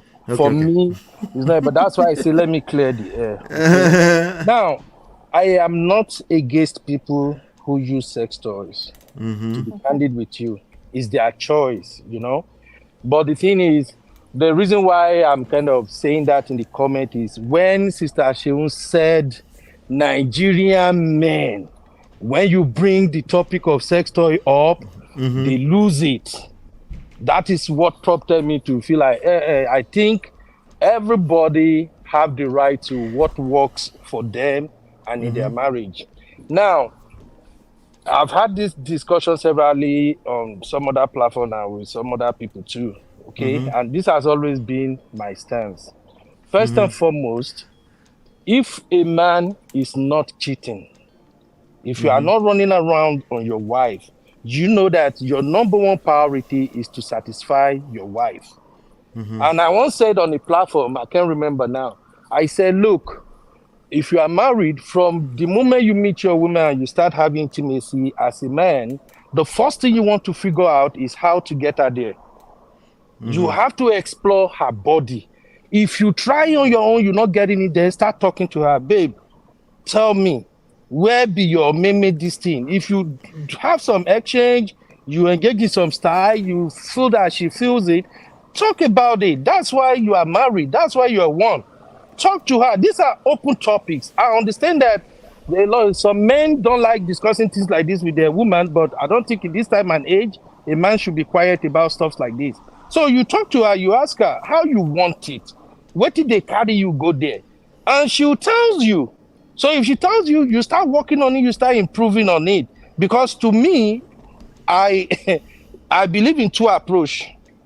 You want to have the romantic, fun, cozy kind of intimacy, and at the same time, you want to have the wide, going crazy, shayo, drink everything where you feel drink. Make una finish yourself there. That's the two approach for me. And what's more important is, no matter what you try as a man, even if you were there 1 hour, the woman don't get there, it all boils down to you did nothing, right?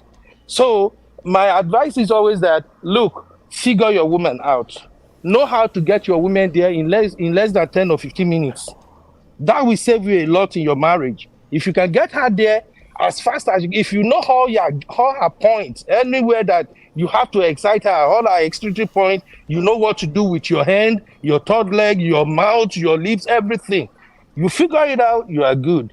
Now, coming to sex toy or no sex toy, my thing is this, and that's why I said, in my opinion, once you start introducing sex toy, that means there is a problem. There is a big problem. Some women are bold enough, they will talk to you about it. They will say, guy, I know they bad with you. You know they do this thing well. Oh. And I do understand that some African men will take offense. They will just be like, which guy or what are you saying? You know, how would you talk like that? Oh, you know, they will say you don't spoil, you don't do it. But a matured man will understand that this woman is telling you now that your game is poor. Improve on what you're doing. Are you feeling me, brola? I'm here with you. Okay. Now, if she say, guy, you know, they take me there, then you work with yourself. Then you figure out what is wrong with you. Do you need to go for checkup? Are you losing stamina? How many times do you go to the gym? You know? No, yeah, honestly. I'm just looking. Shout out to Binkwe in the chat, by the way. I'm looking at Chinye's comment. But I bet, you know, I want Mommy Gio to answer you first. Let me just finish because I will soon go back and I'll be listening. So my thing is this, because from my own angle, the moment you don't figure it out between you and your wife start bringing in sex toy, in my own, man, no speak for any other person. Once a woman bring in sex toys, that means my time is up. No, just hear me out. That's why I say in my own. We're hearing you now. What do you mean just hear you out? We're hearing you now. No, I saw Sister Seun shaking her head. Her mouth is sealed. My whole thing is, once you bring sex toy, my time is up. My time is up. You don't need me no more. Right now, no matter where I go, no matter what I do, no matter how stressful I am, I know I have a job to do at home. But when you get machine where they help you, what do you want me to help you do again? I can easily come back home, Enter my room or go my pikin room, go sleep. They enjoy yourself, they go, you are good. You don't need me. That's what it means as far as I'm concerned. But then, Sister Sean mentioned, okay, if you travel 4 months and all that. I have been somewhere 6 months. I did nothing. Let's just call a spade a spade. If I'm somewhere 6 months, I did nothing, you should be able to wait 6 months too. Wait. You're putting yourself on the spot too. You did nothing, including jerking off. No, bro, like, look. I don't expect you to answer the question. I mean, hold on. Bro, I will answer this one. We answer it. Let's be honest. You know, I always express myself, however it is. Look, I don't do any of this shit, and there is a reason for that. Go and research it. Men who watch porn. You go no evidence. You go Salai tired. Hold on. Hold on. I know it's hard to believe, but I'm telling you right now, it's a matter of principle. Hold on. The principle has nothing to do with Konji. I mean, hold on 1 second. hold on. First of all, if you're a woman, I want to say this, then I want to pass it over to Seun. And I know he has to go, so we can continue after he leaves. Right. But let me say this really quickly while you're here. If your woman brings sex toy up to you, you're a lucky man. If your job was done, she will not bring it up to you. She was using it 3 years ago. She started to use it with somebody else already. I just want you to consider that. But let me pass it over to Sister Seun. She'll go for it. Okay, and I know to understand if he has to leave. One thing I have to give you your flowers, Brother Ben. Brother Ben sounds like a very confident man, a man who's confident in his abilities to please his wife, right? Wait, sure. Stop. Hold on, I'm going somewhere. Stop the cap. Stop the cap. I'm going somewhere. She is a seductress. She will seduce you right now. She's already doing it. She's doing it. I want to give him his flowers. Oh yeah, go. I like his mindset. There are things I listen for. He knows about using the different parts of our bodies to please a woman, which is number one thing I'm hearing, and I love it. Because there'll be some men that don't even know they have to use their mouth for anything. So I'm already hearing his prowess now. Okay? How can I confirm that you're doing a great job? Is me talking to your wife and hearing what she's saying. She will be able to confide in me as a sex coach to say, well, yeah, he tries. Sometimes I hit it, sometimes I don't, right? Sometimes a woman might want multiple orgasms. And we also will talk about that at a different time. So I give you your flowers, Brother Ben. However, I think you're still of the mindset, and I hear where you're coming from. He's saying that it's a lazy man that would need a sex toy, which is what we talked about. It's that ego, like, oh my God, it's the all ego. This sexual prowess that I'm saying I have, all this expertise that I have. You're telling me she still needs a vibrator. What in the world? But somebody has said it here. You know, having a wholesome experience sometimes is also includes bringing new things into the bedroom. If you are so insecure or feel so badly or negatively about a sex toy, somebody mentioned there are sex toys that you can use together. Brother Ben, go and buy a cock ring. God forbid. You will lose your mind. God forbid. You will lose. See, brother, Sister Seun, I understand we are in the era. I understand we're in the era where we are pandering towards the Western culture. Everything they do in the Western works. No. Let me finish it, please. We are in a Western culture where, whatever this or you both do, that. So it didn't work. I told you, it didn't work. But here is my question.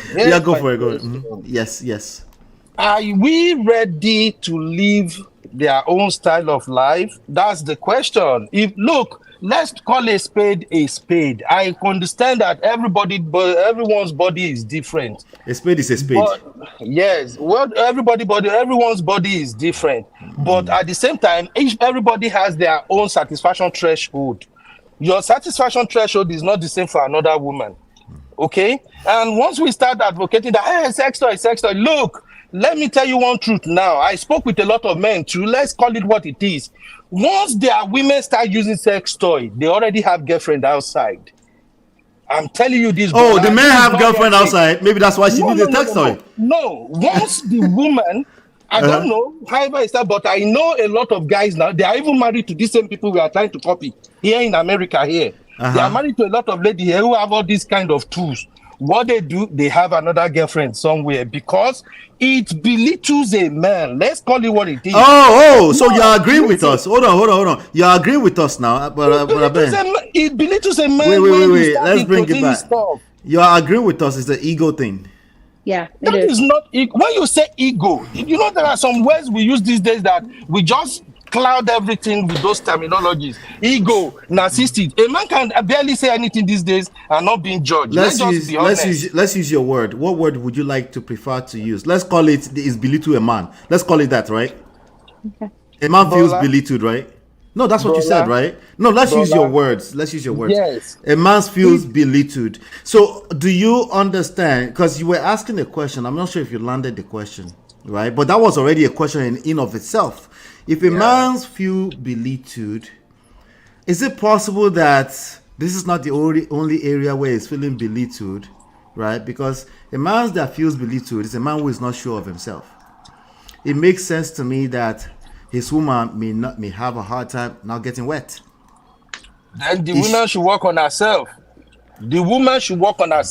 I thought you said earlier that you should do everything in your power to satisfy your... There's contradictions going on here. If you have dialogue, brother, okay, make my point not go scatter the conversation. I agree with what... No. We needed your pushback. We needed your pushback. I agree. Because the truth is this. Let's face reality. We all understand that body changes, and how you use your body determines what the body gives you at the end of the day. If you look, some people now, when they even buy all these tools, once they start using it, within 2-3 minutes, they are where they want to be. They are okay. As time goes on, the threshold increases. The goalpost started shifting. A woman who used to get there in 3 minutes will start getting there in 10. Before you know, it takes her 15. It takes her 20. It's the same thing. Let's just be honest. Sometimes women need to step back and say, okay, a lady shared something with me one time. They were having similar problem like this. And did you know what she did? They both of them agree not to do anything intimacy for 2 months. And when they come back and start again, it was like restarting a fresh engine. That's what she told me. So let's not just say, oh, we have to push it. Men, you must accept. Let them use it. No, there are other ways you can take care of your body as a woman that you can still get where you want. Now, if a man is having problem as men, by the time we think of bills, the stress, the work, everything, you might not be able to satisfy your woman. And that is okay. If she comes to you that, hey, babe, let us introduce this. It might work for us. You will agree. That is fine. But not... because there are some ladies now that are listening to us, let's be honest. Just because they hear an expert saying it, the next they're like, me, I won't try ammo. And then it becomes Brother Ben. Okay, and this is where I try to put a hard stop to this because I have to worry about what I'm saying. You're hearing something totally different, right? What I'm here to say, right? I'm here to bring solutions to problems. Yes. All right. There must be an existing problem. There must be. I'm not here saying, oh, every home must have a vibrator. No. That's not what I'm here for. No, we're not saying that. That's not what I'm here to say. Brother Ben, and I said to you, if everything is working like it should in your home, big ups to you. We don't need to introduce nothing. We don't need to bring anything to shift or change the dynamic in your home. Absolutely not. It'll be very unwise for you to try to change anything because of what I'm saying here today. I'm here to fix because it's working. There's no need to change it. Right? That's the thing. So you don't even have to worry about it. And that's why I've stressed in many different ways today. You'll be surprised how many homes that things are you are. No, she probably got a call. She will come back. She probably got a call. All right, let me put her over here. Wow. But I bet, are you there with me? Bro, you did it? Yes, I'm here. I'm sorry. Okay. No problem. Go for it. You're back. You got a call, right? She's still trying to connect. Can you hear me? We can hear you. Can you hear us? We can hear you, but she can't hear us. All right. Yeah, it's probably the network. Let me kick her out, and then she can come back in. Can you hear me yet? Yes, no, yes. I'll kick her out. She'll come right back. She'll probably go, okay, she already went back out. All right, good. But Ben, listen, I enjoy the pushback. The reality is that a lot of people feel the way you feel. They have the same opinions, you know. And if we don't, can you still hear me by any chance? Let me just make sure. Yeah, I'm here. I'm hearing you. And if we don't address it, we're not really doing the topic a justice, right? But everything you're saying is basically indirectly agreeing with what we're saying. But I get there's a place of fear. You said something which is hard. Orgasm threshold will get worse and worse. You mentioned that, correct? Can you hear us now? I can. Okay, Yes, all right, great. Right.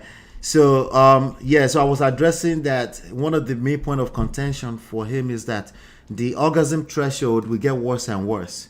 Yeah. Right. So go ahead, Sheil, and continue from there.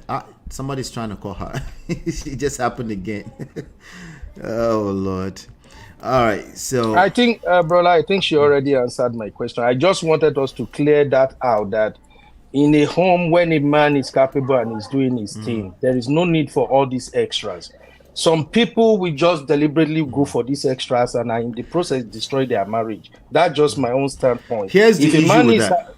Here's the issue with that, because I want you to stick with me. Please let me know when you have to. I know you have to go, right? Here's the issue with that. The issue with that is that if everything was good, this conversation would not exist in that home, right? This conversation would only exist because it wasn't good.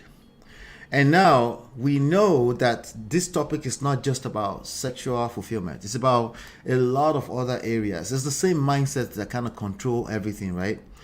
And there is no promise, no guarantee anywhere that crisis will not come to a marriage, a relationship. In fact, precisely as a guarantee, crisis will come.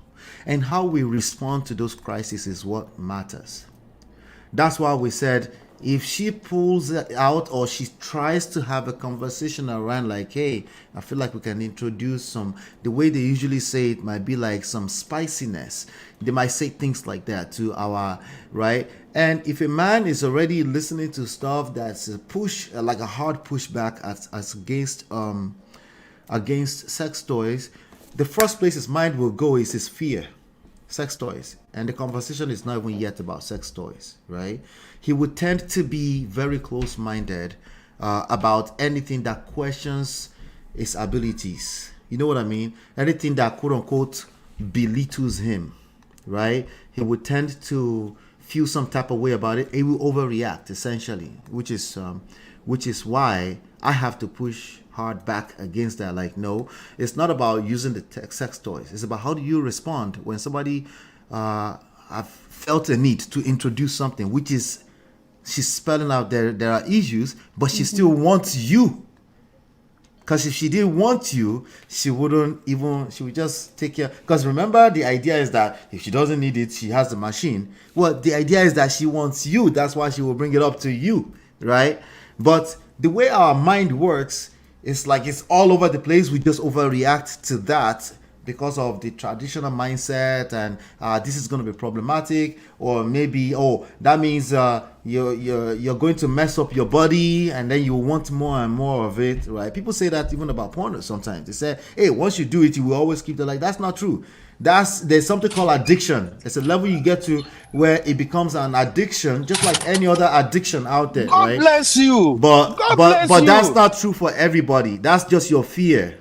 Yeah. Okay. Because if that person was already addicted, they wouldn't need you. They wouldn't Go ahead, need you in the beginning. Go ahead, Seun. And one thing again, because I'm very careful. I've heard a few things now that makes me concerned. I'm not here to push anything that's out of the norm. And when we start talking about things out of the norm too, we got to be careful about that. I'm sure, but a lot practices oral sex, because I've heard you say you use every part of your body. Everything. And it's funny. Everything. Everything's funny that depending on who except the G's. Okay.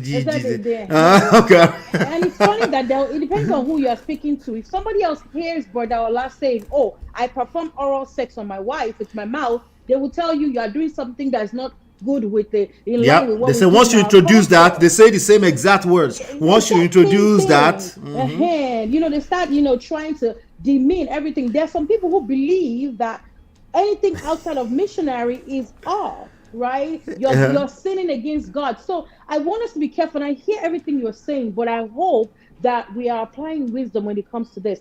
We are here to fix a problem. If there's no problem, we're not here to switch or change anything Nope, around. we just keep doing it. What Keep we doing do. what works for your home, as long as there's sexual satisfaction. But because I'm a sex coach, I know that I meet with people with different kind of problems. And my job, what you paid me for, is to find a solution that works for you. So that you guys are not frustrated and you throw away your marriage, because again, we underestimate the power of sexual connection in a marriage. Right now, would I rather say there's a problem right there? A woman was circumcised, she's not orgasming at all, having orgasms. Would I rather say, okay, why don't you use this bullet to help in that home? It doesn't take anything. While she's doggy position, she's using a vibrator on her clitoris, problem done. Doesn't take you away from the picture, doesn't kick you out of it. One of the best, Sheila, before you continue, one of the best thing you can do is throw it to her and ask her to play with herself while you watch. You're going to drive Brother Ben. Don't do that. Don't do that. Oh, brother. So you are in PDD WhatsApp group, right? You are watching. You throw. Hell yeah! As long as it's by herself. I'm just kidding, bro. Bro, if you haven't tried that, you should try. So with the Italian, hey, you want to play, Abby? You would know where to come in. That's the power there. You know where to come in. To say, you know what, yeah, bring that. By the time you're coming in, she's ready to receive the Holy Spirit. Sir. Amen. In the fullness of this Holy Spirit. Hallelujah. Praise God. Anyway, so I Gabriel should just blow the trumpet. No angel Gabriel is blowing trumpet tonight. In Jesus' name. I have a few more minutes because my mom is leading. She's leading her prayer thing tonight, and it'll be a contradiction that I'm blowing sex to. She'll just. I don't. Yes, sir. All right. Anyway, that's what I said. So Brother Ben, thank you for the input. And I honestly, as much as we've laughed about this, let's get serious. If things are working in your home and you're truly sure, because that's another thing, how many of you men can truly identify a woman truly having an orgasm or faking it? Story for another day. But if faking is allowed. Yes, faking is allowed. Look, not for me. That tampers with my ego. That tampers with my ego. If I find out you are faking it, I will get depressed, and I will have to figure it out.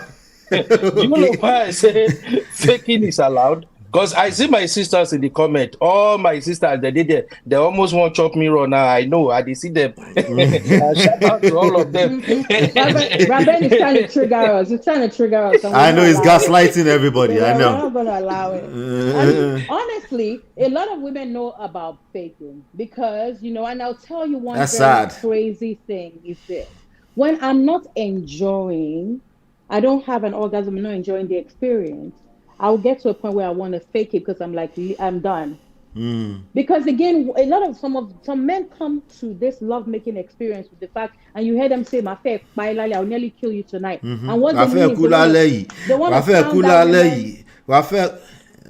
to pound her for 30 minutes going. But honestly, you're pounding aimlessly.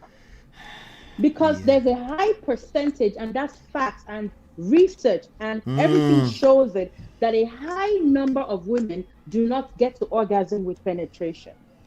Yeah, so that's if a fact. You're coming and you're saying, you're pounding and pounding for 30 minutes, guess what? I will zone out after a point.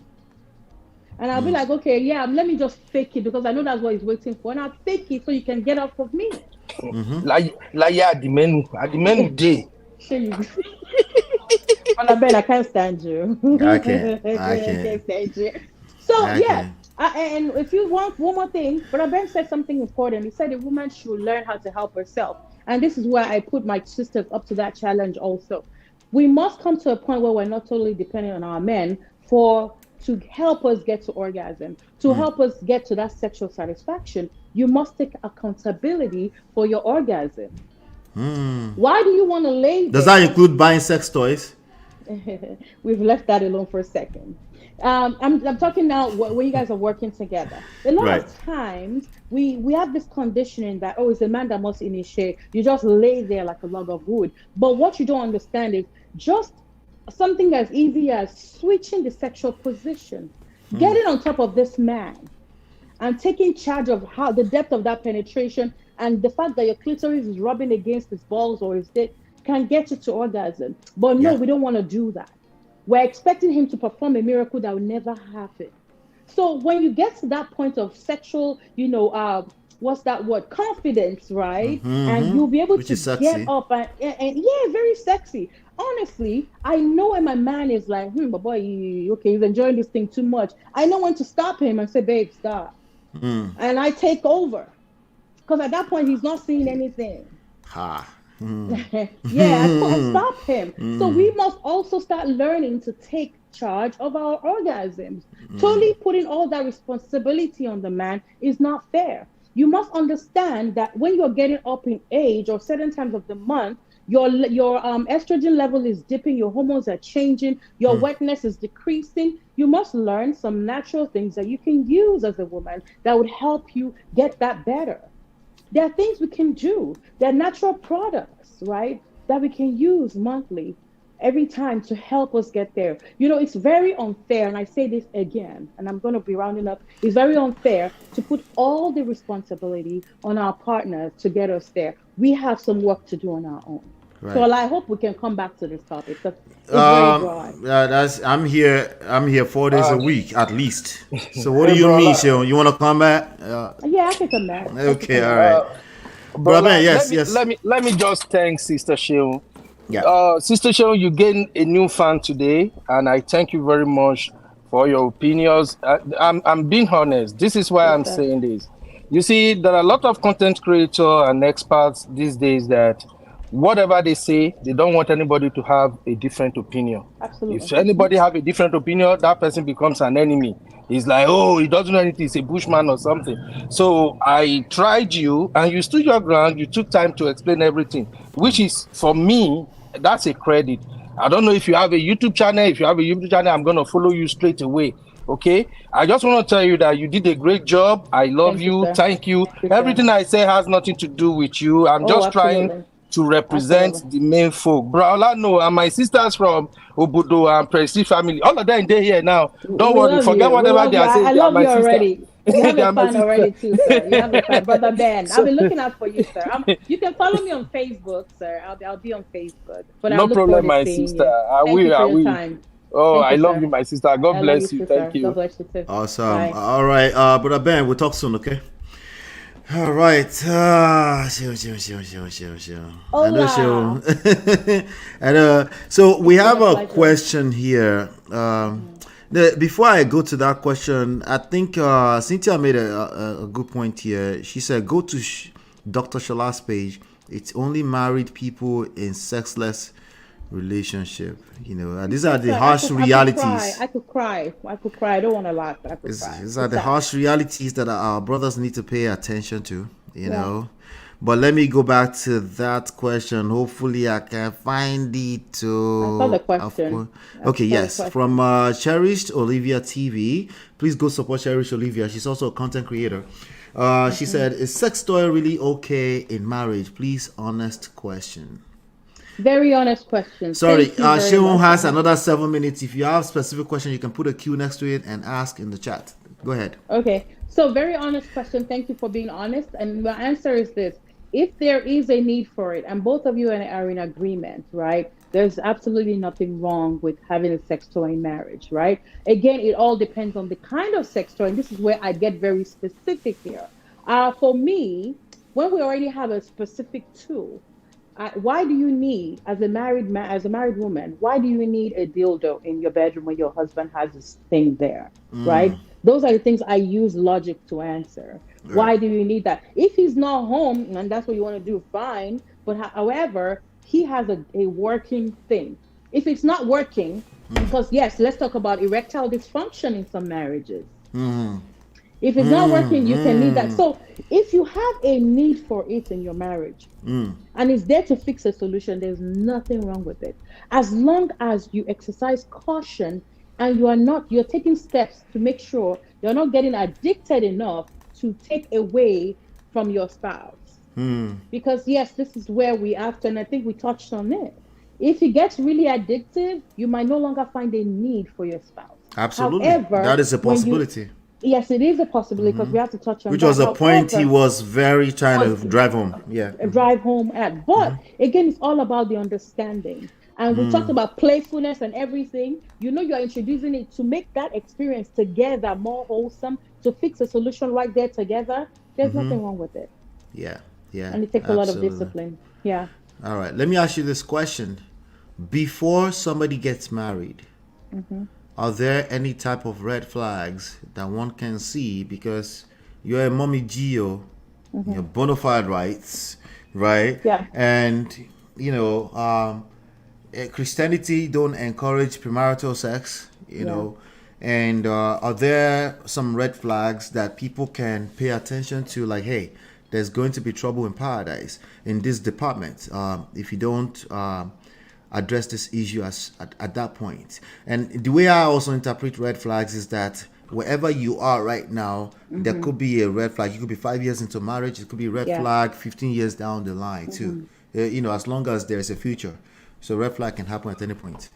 Yeah, it's a very dicey one because again, we are promoting sex only within the confines of marriage, right? Now, and it might be hard to figure out a red flag because you guys are not expected to do certain things that will reveal a possible red flags. However, you need to be listening to stuff. You need to start having conversations, right, with that partner. Talk about certain things and hear how they address it. Certain things that Brother Ben said right now, even though he has admitted that he was trying to trigger, could signify a red flag in the beginning. Because when I'm hearing things like, one thing for me is if I'm gone 6 months, I'm not doing anything. You two cannot be doing anything. I'm like, ooh, this my ooh. Kill me, bros. Kill me.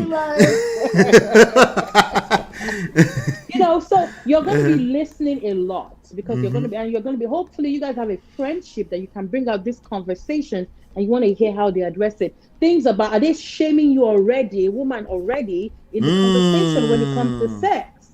Yeah. If a man is shaming a woman when it comes to sex, there will be problems down the line. Because if they're already doing that, it's going to get worse too.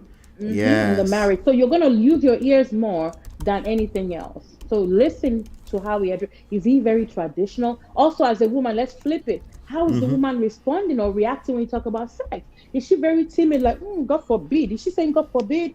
Those things you want to know. I will not run away from it, but I know I'm going to get help for this woman. She's going to need a lot of help because she's not going to overnight turn into a freak in the sheets. It's going to be a problem down the line, and you probably will be looking for a solution outside of that marriage if you're not careful. Absolutely. All right, good. Let's go through some of these chats here. Where is it though? This thing is running. Everybody, wow, this is quite engaging for you guys. Okay, let me just go here. Well, I have a minute. You have a minute. Yeah, ouch. Okay, minute. Let me see. Okay, we got 2-3 questions to address really quick. We're gonna address those and run away. Okay, so I'm gonna address it from the bottom up. How about that? Pause. Let's see here. Q&A. I'm still single, but I would love to learn. Are there any sessions for single people or just married people? All right. So Seun is, her name is Seun Obajolu. You can find her on Facebook. She's gonna come back. Oh my God, she got a call just came in. You can find her as okay. She's back. I think she's trying to come back. She's trying to back. Okay, let's see if she will make it back. Because she did say she had like a minute. She was running. Let's see here. Yeah, her name is Seun Obajolu. She does have sessions that she run on Facebook, publicly on her Facebook page. So check that out.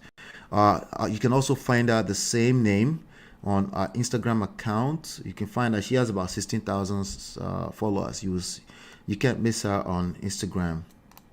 Okay, but she does, and also I think she runs a WhatsApp group too for the ladies, something like that. But yes, her How can a woman squirt? Asking for a friend. Sure, you have to come back. Because the best for her to answer this question.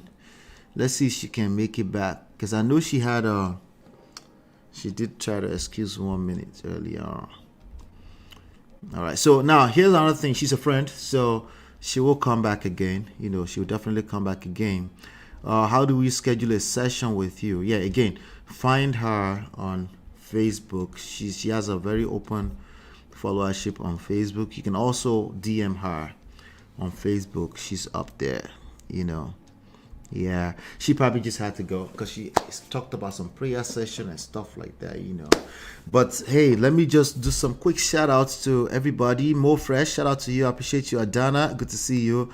Shout out to all of you. But Ben, my G, thanks for coming up, bro. Let's see. She said she won't come back. Oh, I know. We will schedule another time with her. I promise. She will see this too, and she will know that you guys are asking back. Cherry says, I joined late. We'll watch the replay later. Okay, she's back. You guys are happy, right? Oh, God. So I know you have to run. You changed rooms. No, I had to. So let's listen, see how this is gonna work they're out. just the questions are starting to pump in. I had to switch.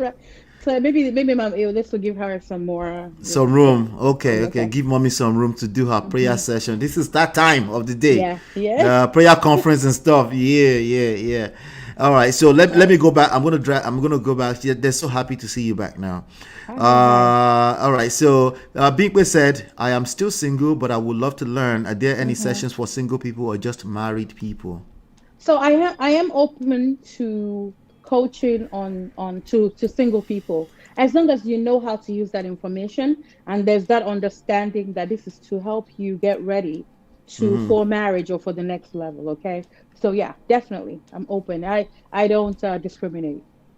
Absolutely. All right, good. Yep, absolutely, because it's single people that end up inside of marriage now. And then they said, what is your Instagram account and how do we come to a session? So you know what, and I'm going to be very honest, I'm more of a Facebook person. I have an Instagram account, but I've not started doing live videos on Instagram. So just follow me on Facebook for a start, and then you can get information as I migrate. So it's Seun Obajolu, Seun, same name. So why do we do this, Seun? I'm gonna push you into a corner here. Well, feel free to say no. I know you won't say no to me, but what? You already know. So I know you were celebrating 16,000 followers on Facebook earlier on Instagram, right? And let me just go ahead and do this while we're here right now, since we got a little bit of time. Okay. This is her page on Instagram. Okay, I'm trying to grow on Instagram, so you can see my Man of Prestige account is not following you. I'm about to follow you. I follow you with my personal. Yes. Right. So I just started following you. Let's discuss behind the scenes. Maybe we can have once a week, once every other week. We do live. I need followers on Instagram. Okay. And then, also it grows followers when we do regular live. I'm looking for content creators who can partner together and Let's do that. Maybe once bi-weekly or something like that. So I'm looking for that. But this is her page on it's Seun Obajolu on Instagram. You can follow her there. So and of course, if I'm doing any kind of session with Seun, I will probably focus on this type of topic because this is people struggle with this. People struggle with this heavily, and I don't cover it heavily here because I also believe that if you take care of the mind, it's a lot more easier to take care of this other area. Now this is a real question. How can a woman squirt? Asking for a friend. All right. Seun will start dancing if you ask questions like this. So let me say this, right? As much as I would like to say that every woman has the ability to squirt, unfortunately, it's not every woman that will ever get there. Have I squirted? Yes. But I'm going to be very honest. I think it's only one man in my life. Wow. And I'm 44. That has gotten that had the ability to get me to squirting. However, I have been able to achieve squirting with my sex toys. Brother Ben, close your ears. Acting Pastor Patrick is probably listening behind the scenes. Bapak is like, whoa. Acting not to say no, we are not advocating. All right. So some women, squirting is more about getting yourself. There are a lot Wait, of wait. factors. First of all, sorry, Okay. Sean. What is squirting? What is squirting? Squirting is okay. How do I put it? Because there's a lot of misconceptions about it. Squirting is not that's not the only orgasm. Squirting is like a different plateau of orgasm, if I can say that. However, you can have an orgasm without squirting. But squirting is that plateau where, because some people have to build up, and some people have mastered it so much. And when I talk about mastering, I had to go online to go and learn, which again I say there is a method to the madness. It's a different degree of, it's a plateau of orgasm. So for some people, you have to orgasm multiple times to a point where you start feeling like you want to pee. I heard this so much, and I never, until I now started to experience it. I said, oh, when you start feeling like, oh, I gotta pee, because it's a plateau, right? Like you gotta pee, you gotta pee. A lot of women stop right there because I'm like, oh my God, do I have to pee? Go ahead and release and just allow yourself enjoy. Just splatter everywhere, destroy everywhere. We will paint it later. No worry. So it's and again, like I said, as you master it, you might be able to get to that point quicker, right? So yeah, it's you have to be well hydrated. You have to have time. There's no rush if you want to squirt. Again, especially if you are learning and you want to build up on your confidence and that. Well hydrated, take time. That means if you're working with your partner, he also has to understand what you're trying to achieve and be patient.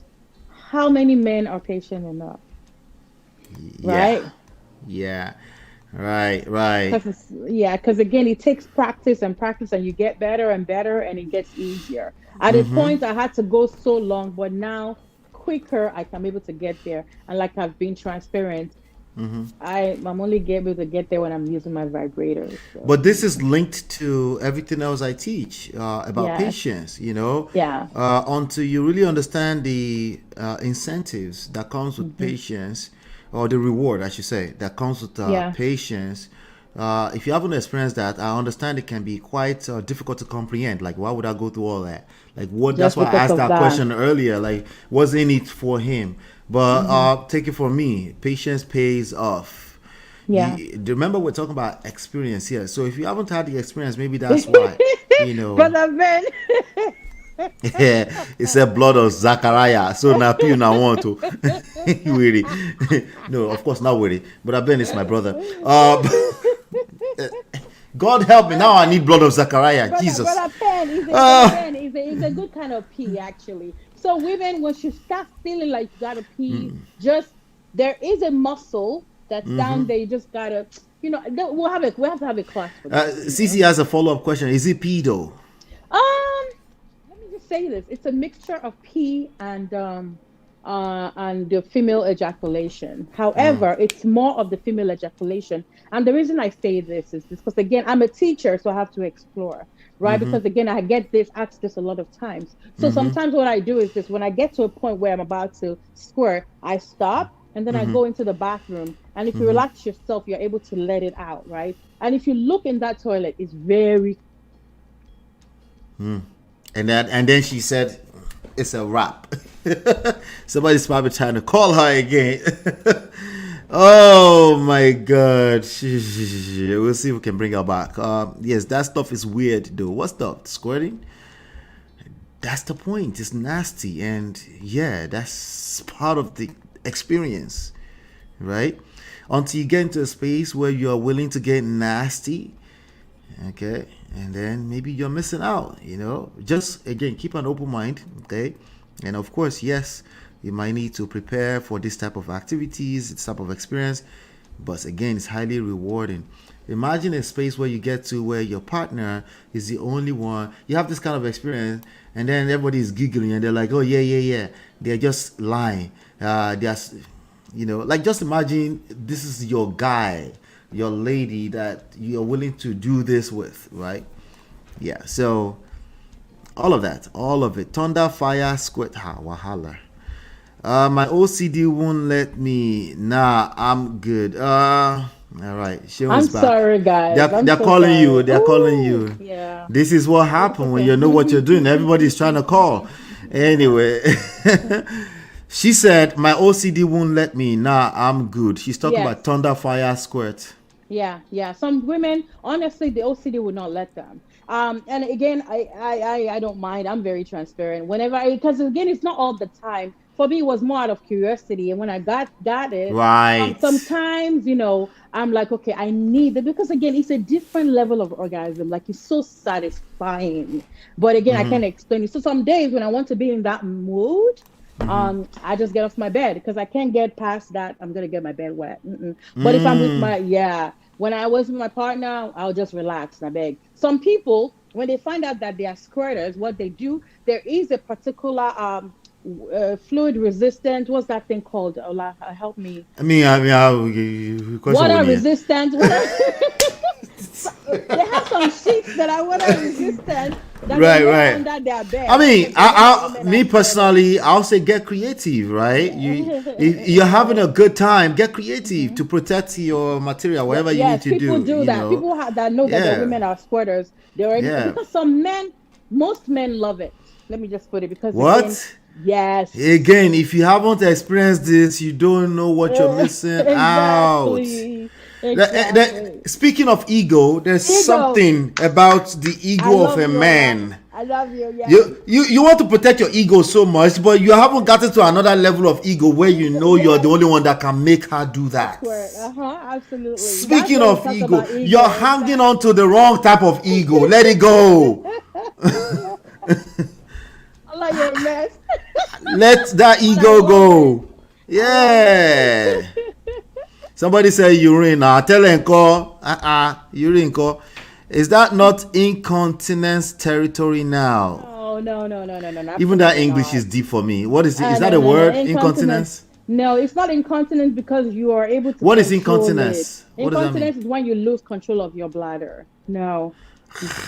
Lose control of your bladder. No, it's like this is the same question. Like if you have sex while you are pregnant, is the baby not going to come out? This is the same question in a different form. The baby is not coming out. The baby is actually like something is moving. Anyway, let's leave it alone. that's why because let's educate right there. That's why I said even if when you get there, because you know the feeling, right?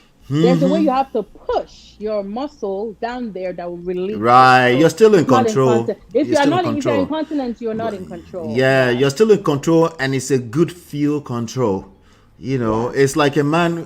For gentlemen, it's like you're holding back. You're about to release, but you're holding back because it's so good, and you're like, nah. And she's like, why are you holding back? Because I'm having a good time, right? So it's the same feeling. You are absolutely in control with anything we are discussing here, but there's a good feeling that comes with that.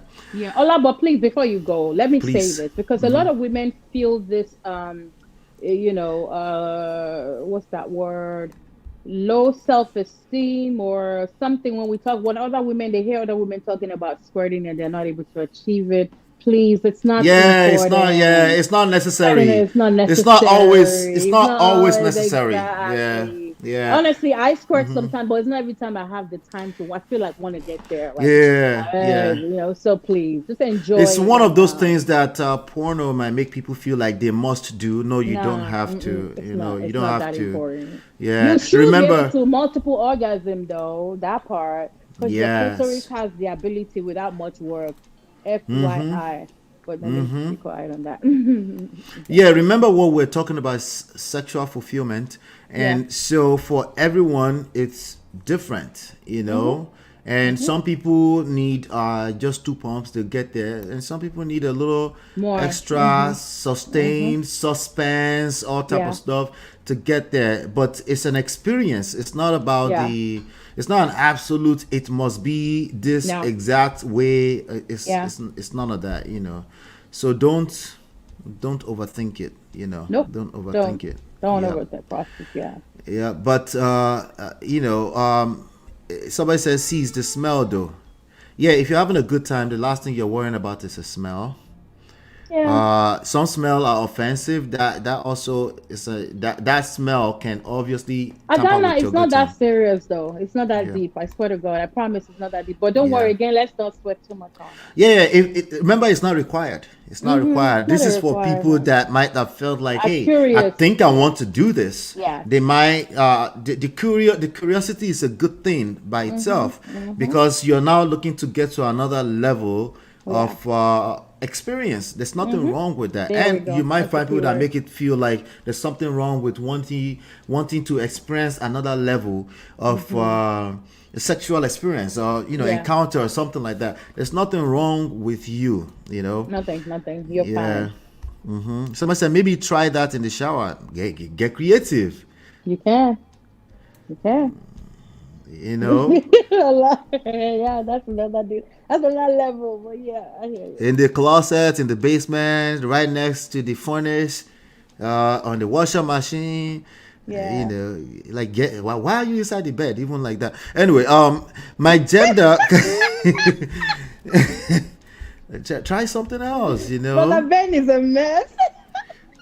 Ọlọ́run Zachariah, Brother Ben, you could do all right tonight. No, Ale Mayato. read that comment. Ale Niyato. Hold on one second. Let me see here. Let me just try to clear this here. Oh, I think we're looking good. All right, good. Coming to the comment, it says, my gender cannot get you guys to come. Now, una one squirt. Angel Gabriel blow this strip. Get Biko. You are here, Sha. But I bet you still there here. Auntie go feel him tonight. Auntie go feel him tonight. Hallelujah. Yep. Let me see. Any other questions so I can let her go? I wouldn't want my bed to get wet. We will have to change the mattress every month because I cannot deal. I think orgasm is enough for now. Yeah. A lot of time I think women is men. We can knock one off really quickly. I don't know if there's some weird videos that are traveling around WhatsApp right now. Men literally having sex with banana trees and stuff. There's all kind of weirdo. That's crazy. So, but men can get one off like that, in no time. 2 minutes, they need to rub one off. But, for women in general, we know that much is required, and that is a good thing, and that's fair. Because when a man puts himself in a position where he can take care of a woman, when he gets to that other side, when he takes care of a woman, there's another level of orgasm for men that comes with that you don't know until you don't know, until you know. So, but I think it's fair, personally. Yeah. And I think the pursuit is also something I wanted to ask Brother Ben, and I wanted to be naughty earlier. When he said he can be gone for 6 months and not do anything and expect his wife not to do anything, I'm like, well, if you're married to someone like me, I'm going to want to show you over the video. Is it going to be okay if I show you on the video? Video bulala. Of course. Now, me personally, I prefer in person. I prefer in person. I prefer looking forward to it when we're in person. No, I guess for me, what I'm trying to figure out is some men feel like a woman, because again, I think it's unfair for me to expect that, okay, because I don't feel the need to come or jerk up or anything, that my wife also needs to wait for that 6 months, right? Yeah. So what that solution I can recommend and say, well, would you feel better if you're watching her get off on video, because for men, again, it's that ego thing. But I've been answer, because it goes back to the number 3 thing that I had on that list, expectations, right? Yeah. You need to manage your expectations around your partner. They're gonna have different preferences, in any of this stuff. And if you are already not open to hearing it, they will shut down and will not feel safe enough to discuss with you.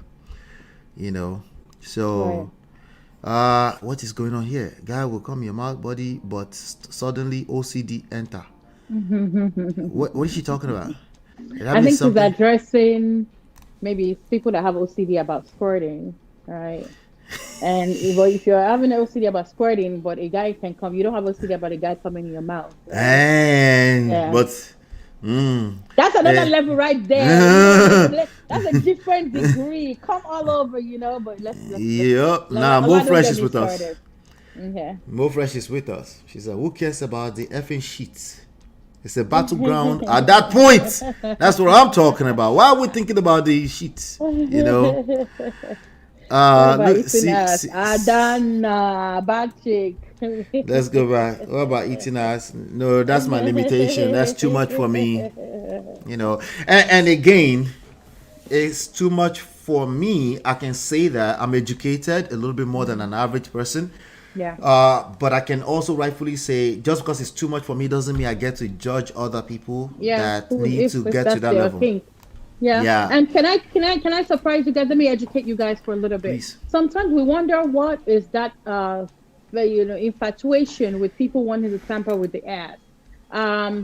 The anus also has one of the highest sex nerve endings ever. Just FYI, look it up.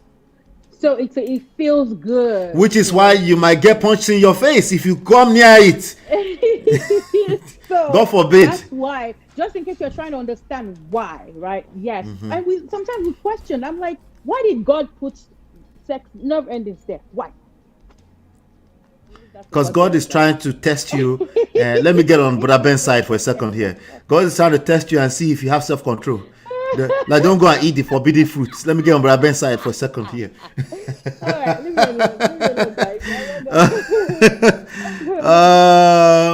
alone. Cynthia said, "My friend will try, but in the shower only." Okay. Why not? Go for it, friend. He said, "I ask a question." The question. Sorry. Here is this question. Oh Lord. No, it's squirting is for women only. You men already have. Okay, let me reverse this a little bit. You men already have something we call the pre-cum, right? Right. For the main cum. So you guys, your own is reversed. For us women, squirting is after all the coming. Right? We already squirting before we started. Yeah, exactly. How about that? Baba, you go do all right.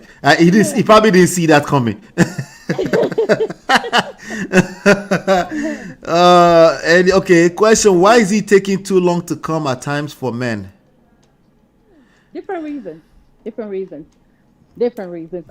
For some men, which is why they preach. There's this new trend that they're preaching, which is, and Allah help me, I'm trying to remember the word, is saving up on your cum.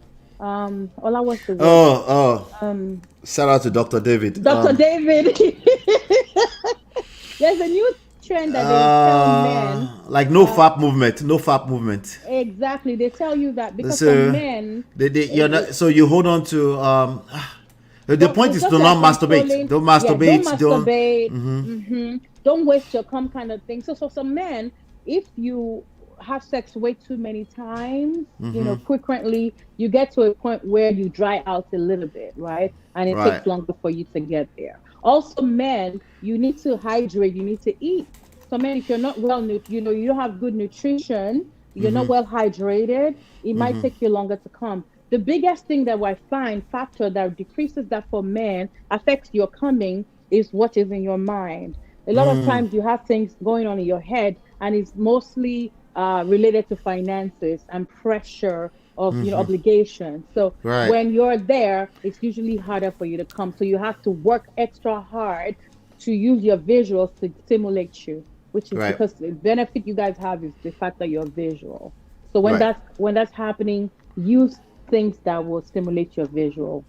Right. Okay. Now, for me, this is a good problem to have. It usually means that I'm going the second, third, fourth round already. All right. That's usually what it means. Yeah. So I can't relate. I'll leave it to the expert in terms of when this is a problem. I'm not sure why this is a problem, but let's just leave it alone. Okay. I think it happens more commonly than we think, and which is why some people. So you're just hard and you're just going and you're not coming. Is that what we're talking about, or actual? Are we talking about ED? Erection dysfunction, or you have erection and you're just going and you're not coming? Not coming. Okay. So these are two different things, right? Sure. Let's So understand maybe he that. can clarify. But let's keep it moving. It's not necessary just orgasm and you'll be fine. Yeah, if You're I still talking actually about agree with twerking. that. Yes. Yeah, if you have orgasm, clearly you're not complaining.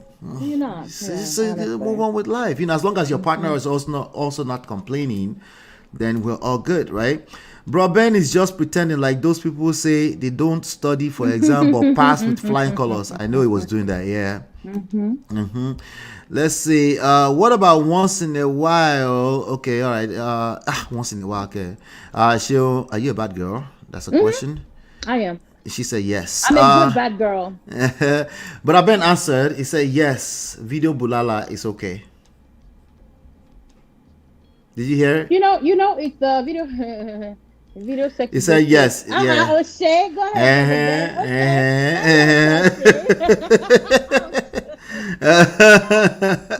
My beauty, my pleasure is this, or my goal is this, right? There's this thing that if you're sexually liberated, or you embrace your sexuality, you're going to be out there just giving and dishing it out.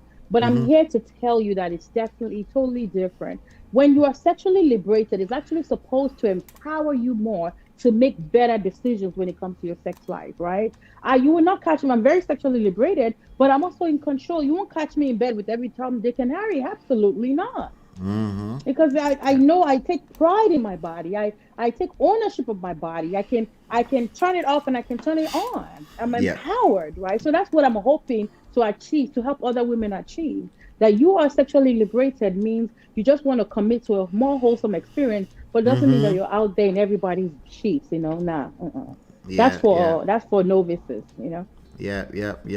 Let me say, he said, coming in the mouth again, Sister Sean, I will call pastor on you. Her That's part pastor of the knows. experience. Her pastor knows all about this. So I just pray my mother is not, because my mother is the one that will pray for me tonight. But yeah, it's part of the experience. Imagine coming all over your body. same at 44. Every woman, every woman needs that vitamin. It makes your body fresh. Okay, let me be quiet. Audio. Big boy said, "No, I ain't eating nobody's ass. That is where I draw the line." Yes, ma'am. That makes Absolutely. 2 of us. Maybe 4 of us. Yep, that's why I'm out. My nyash, I cover my nyash with the blood of Jesus. Nigerian people, I knew it to come out. I just knew it was a matter of time. Eating booty. Nah, that makes how many of us? 10 of us now. Please, what is that doing for you as women exactly? Yeah. It's cool, I think I think just open-mindedness. If you're open-minded already and you're a normal person, we're not talking about trying to copy paste what is inside of porn. You won't have to worry about any of that. You have you explore your bodies. That's what we're talking about. Just making sure that you explore people's body. If you're doing that before you get to 1/4 of their body, meaning you start from where you like, people are already all over the place anyway. So this is we don't have to worry about this. This is also one of those things that are not necessary. However, we cannot control what's anyone's kink. And one thing I would like to say is this: when sometimes things that we're not comfortable with, we tend to quickly write it off, right? I can assure you that people that eat ass, they have the techniques to it. Just as we have techniques to people that give oral there's sex, so much that goes into that. They have to be clean. They have to exactly. They have to be sprinkled a lot. They might have certain, disinfectant that they use for me to. So and let's talk about giving a head to women. I'm a big time advocate of this. You cannot expect your man to go down there and you're not clean. That's a yes. Even on the front end of things, you're clean from the inside out. Ladies. It's not about just. He needs to smell good, because, like somebody said earlier, there's a certain smell that can become offensive. Period. It needs to. So there are rules to this thing, and that's why some of you will say, "Oh, my man is not going down." But what we don't understand is men do what we call the finger test. When they already go down there and they finger test you, they're like, there's no way my mouth is going down there, right? So, you got to take charge, and this comes to the accountability. I love my man giving me a head. It's now left to me to be accountable to how I present myself to my man. regularly shaving, making sure I'm clean, regularly using my probiotics after my my periods, those kind of things. Getting probiotic washes and just making sure you're clean. Using pant liners when you are ovulating. Those little tricks. You cannot just expect that, oh, my man is not going down on me and you're not taking care of yourself. Absolutely no. I disagree. Yeah, you gotta stay clean. Cherished Olivia says, does every man have sexual fantasy, and how do you know that of your partner? Every human, and it's not every man, every human has a sexual fantasy. Now, do you want to admit that you have a fantasy? That's one thing. For you to know your partner's fantasy, you have to communicate. So I can't answer the way. Just ask. Again, it brings us back to the focus demonstrate now. Demonstrate now. You said ask. If you were to find out your man, if you were about to find out your man's sexual fantasy, demonstrate. Oh, I'm gonna ask him. I ask my man, is there anything? I straight up communicate. I don't. Again, maybe because my man has demonstrate now.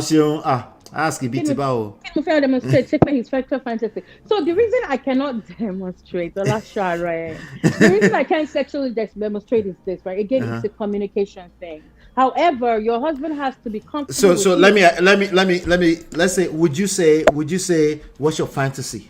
Would you just randomly ask, what's your fantasy? And I was going somewhere, Ola. We said something about friendship. If you are friends with your spouse, those kind of communication should not be hard. And I'm saying, maybe again, it's easier because my man knows I'm sexually open. So some days, and I've asked him, I'm like, sometimes I throw it out to him. I'm like, babe, I have a fantasy, and he knows what our fantasy is. I can't share that. We're still gonna explore that together. We don't want to know. We're still gonna explore. So, my sister, if you have a communication with your spouse, just ask. You'll be surprised that our men want to ask those questions. And again, these are the questions that the women on the outside are throwing to them that catches their fancy. But we women, we put ourselves in a box that I'm a wife, so there's certain things I don't want to ask him. I want to know what your fantasy is because I want us to carry it out together. Right. Now, if I'm comfortable with it. Right. You got to comfortable. If you start bringing, you have to feel safe. You have to feel safe. Well, which is why if your woman doesn't want to do certain things, the first thing you need to realize is that she needs to feel safe. Absolutely. If she feels safe, she will push those boundaries. All that boundary everybody's drawing here earlier, all of that, nothing. They will put those boundaries once they feel safe, right? Absolutely. And you might not even need to cross certain line before everybody is satisfied, Yeah. But the reason why I was asking is that, and please, I'm glad you didn't answer because I want you to make sure you feel safe too, right? When you go to a strip club, okay, one of the things that those girls are asking your men is what do they want? Yeah. There's a way they ask. All right. There's a way they quote unquote communicate, effective communication, right? There's a way they ask that his mouth is drooling, he can't even answer. Yeah. Talking about fantasy, that's one of my fantasy. I want to watch my man be taken care of at the strip club. Lobata. Let's go. Girls strip club. Yeah, we're still gonna do it. Mr. Man, pay attention. I hope you're listening. Love it. Okay, yeah. I'm a bad chick. So, let's see. Okay, so let's see. Brother Ben is having a final Q&A here. He says, why are some women struggling with blowjob? Wait. Brother Ben, you're not allowed to have blowjobs. What are we talking about here? No, that is too much. That is too much for a man to be asking for. That's the thing of the West. That's the thing of the West. What kind of question is this, Brother Ben? Let's answer it. Why are some women struggling with blowjob? They just don't want to go down. Why? Asking for my uncle. Great question. Again, let's come back to the conditioning. You brought something up earlier. You said, it's not, there's nothing we're used to. So I'm sure our mothers do not give blowjobs, right? And then that's abomination. The spirit of Bonje. So a lot of us, we have to get used to it. And when we think about putting that in my mouth, now they have to change their mindset again. Like, okay, it's part of the whole experience, right? It took me a while, and I thank you for being paid for saying it. It took some people, even though it took some of us a while to understand, right? Okay, that this is the beauty of it. So some things that would turn them off, right? The smell down there. We talked about a woman being clean, right? And I'm not saying anybody's dirty, but pay attention to your balls. Are your balls clean? Do you smell nice? Some people are dirty. What are you talking about? Why are you doing this now? No, because I don't want, but we're talking generalizing now, right? Okay, yes. So again, we first said it's the mindset. So you have to be gentle with her. We have to explore together. We have to use things. And this is why I asked, because so the taste and the smell down there could be repulsive just naturally. This is where I advise that we use sweet tasting lubricants. Or for women, I say put like a edibles in your mouth, a mild mint in your mouth that will change or camouflage the taste, and it can help you go down easily on this man. Another thing is what is in it for the woman to go down on the man? In here. Okay, so let's be honest. Okay, let's be honest.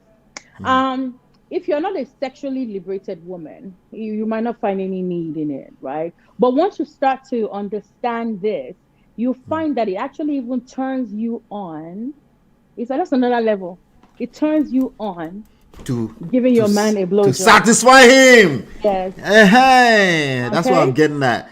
Exactly. Yep. So it's all about learning and unlearning. But I want to first give us something to encourage us, because number one, it's something our men enjoy. It's powerful watching me kneeling down there and watching me have an effect on him. It's powerful. So I want to help you out. It might be repulsive. Get a sweet tasting lubricant. Put a mint in your mouth, a candy. Let's not even do mint. The reason I say mint is mint gives this lightly pepperish, whatever feeling that men like. You put that in your mouth and just enjoy it. Another reason women don't do it, they feel inadequate. Because they don't think they're good enough. Yeah, exactly. But like a person who is not even getting it at all will be happy that you will come close to that area at all. Trying. So you will learn as you go along, as you do it. Your husband teaches you what to do. And we're not only going to wait on our husbands. This is where I just signed up for a blowjob class. I'm a sex coach. I just signed up for a blowjob class with an expert because I want to get better. Okay? Because some women are bad asses when it comes to that stuff, right? Yeah. So there are different educational tools and different people that are out there that can teach you. I also can teach you the basic foundation of it, but just be open-minded about it. Yeah. There's a basic human need here, contribution. You can add charity to that. Consider your charity contribution. When you give to a person, how do you feel, right? When you're giving him that, look at him in the eyes. Just enjoy his eyes, right? His eyes might roll even backwards, right? And enjoy that, okay? And know that a lot of Nigerian women are not giving their husband this, and if he's getting this at home, there's a little smaller likelihood that it will need to be exploring anything like any crazy thing like that out. And I'm like, why does he need that? He will still cheat if he wants to cheat anyway. That's not what we are talking about today. We're talking about what you can do for your man, Absolutely. But yes, that's a good I'm one. going to meet my man. No, please, we're done. Give me 2 more minutes. Let's answer this one, right? We're handling the last one right now, okay? And then we'll let Seun go. Q&A, please. Is it normal for a man to say he prefers his kitty not fully shaved? Men love bush. Some men don't. Men, it's not a red flag at all. That's his preference. And this is why I'm always very careful to say, I don't tell women to completely shave it off, because some men don't like it completely shaven off. Some men feel, make it Rico, make it Tyson, Mike Tyson. You can do Bobby Brown on the side. You can. So because I know there's this worry about them not being clean enough if they're not clean shaven. No, right. Just keep it trimmed and keep it, just like our men when they're bushy on their faces. is a huge difference from when they just go and shave it down a little bit. So if that's what he wants, by all means, keep it for him. There are different designs that you can use, just it's absolutely normal. There's nothing wrong with that. Just keep it trimmed again to protect yourself. Yeah, he said, "But Ben, no blowjob for you." Men love blowjob, but they don't want to give that. It's very hard to let you go. Somebody says, "I'm too jealous for any third party to be in my bed." We go fight because somebody said, "Be careful because they might ask for threesome." Listen, if somebody is asking for threesome, what would you say about that, Seun? All right. So personally, okay. Now, I'm a sex coach. I'm also, just FYI, this might surprise your audience. I'm also a minister in the church. I'm an ordained minister, okay? But prior to this, right, I have clients of all, I don't just attend to Christians, right? One thing I say is this: whatever rocks your boat as a couple. And you'll be surprised. Okay, Brother Ben, get ready to blow the trumpet again. There are some couples that their kink is having swingers with other people. There are some couples that it's the woman that brings another woman into the bedroom and they have a threesome. It's whatever works for them. I personally am not a threesome kind of person. I'm not. And again, with anything you're going to get involved in, and this is important, please write it down. Anything you're going to introduce into your bedroom, I want you to understand all the rules, all the mission. Bring another man. No, not another man. Not another man. Okay. Man. It's a woman, opposite.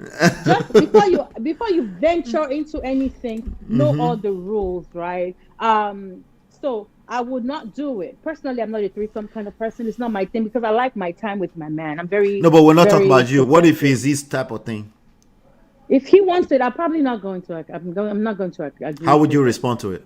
I'm very upfront with it from the beginning. Again, I'm a very assertive person, and I'm very I talk about my sexual preferences, right? Like I've already told you, I hinted you now. I would rather watch a woman take care of him. But please, I'm not into women. You don't want to be okay. I don't want to be part of it, right? And I expect him to respect that.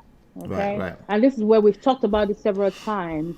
This is a thing, it's a joint thing. Whatever is out of your partner's comfort zone, don't force them to do it because they might hate you. Yeah. Right. Now, what would you? I'm going to leave you after this, and I want you to speak to this. Yes, sir. What would you say to this as a suggestion, right? And then maybe add to it or completely push against it, right? Somebody said, no, we don't need another spirit. What if you are the same person and you bring your second spirit, right? And you say you want threesome, right? Because again, it's how we respond to these issues and bringing in some playfulness into this whole conversation, right? So you want threesome? That's interesting, right? And continue the conversation, continue to explore what his fantasies are, right? And then you stage a whole drama where you go back inside and the second spirit came back out in your same body, right? Change the wig, change whatever, change style, whatever. Just make it a little playful. You can explore. As responding to a person who wants threesome, what would you say to that? If it will solve it, absolutely. Why not? I never really thought about it that way. That's a different way to kind of work around that. However, one thing I can say to you is this. People that look for threesomes are not looking for a spirit that becomes two. They're not looking. They're looking for two spirits. Wala. Some people you can't satisfy. Wala.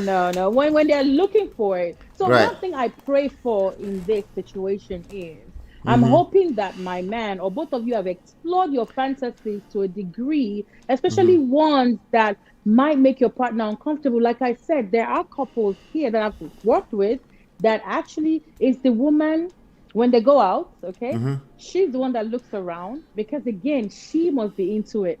Let's not forget, threesome means as a woman, you're also receiving and giving sexual pleasure to a woman, right? In the act.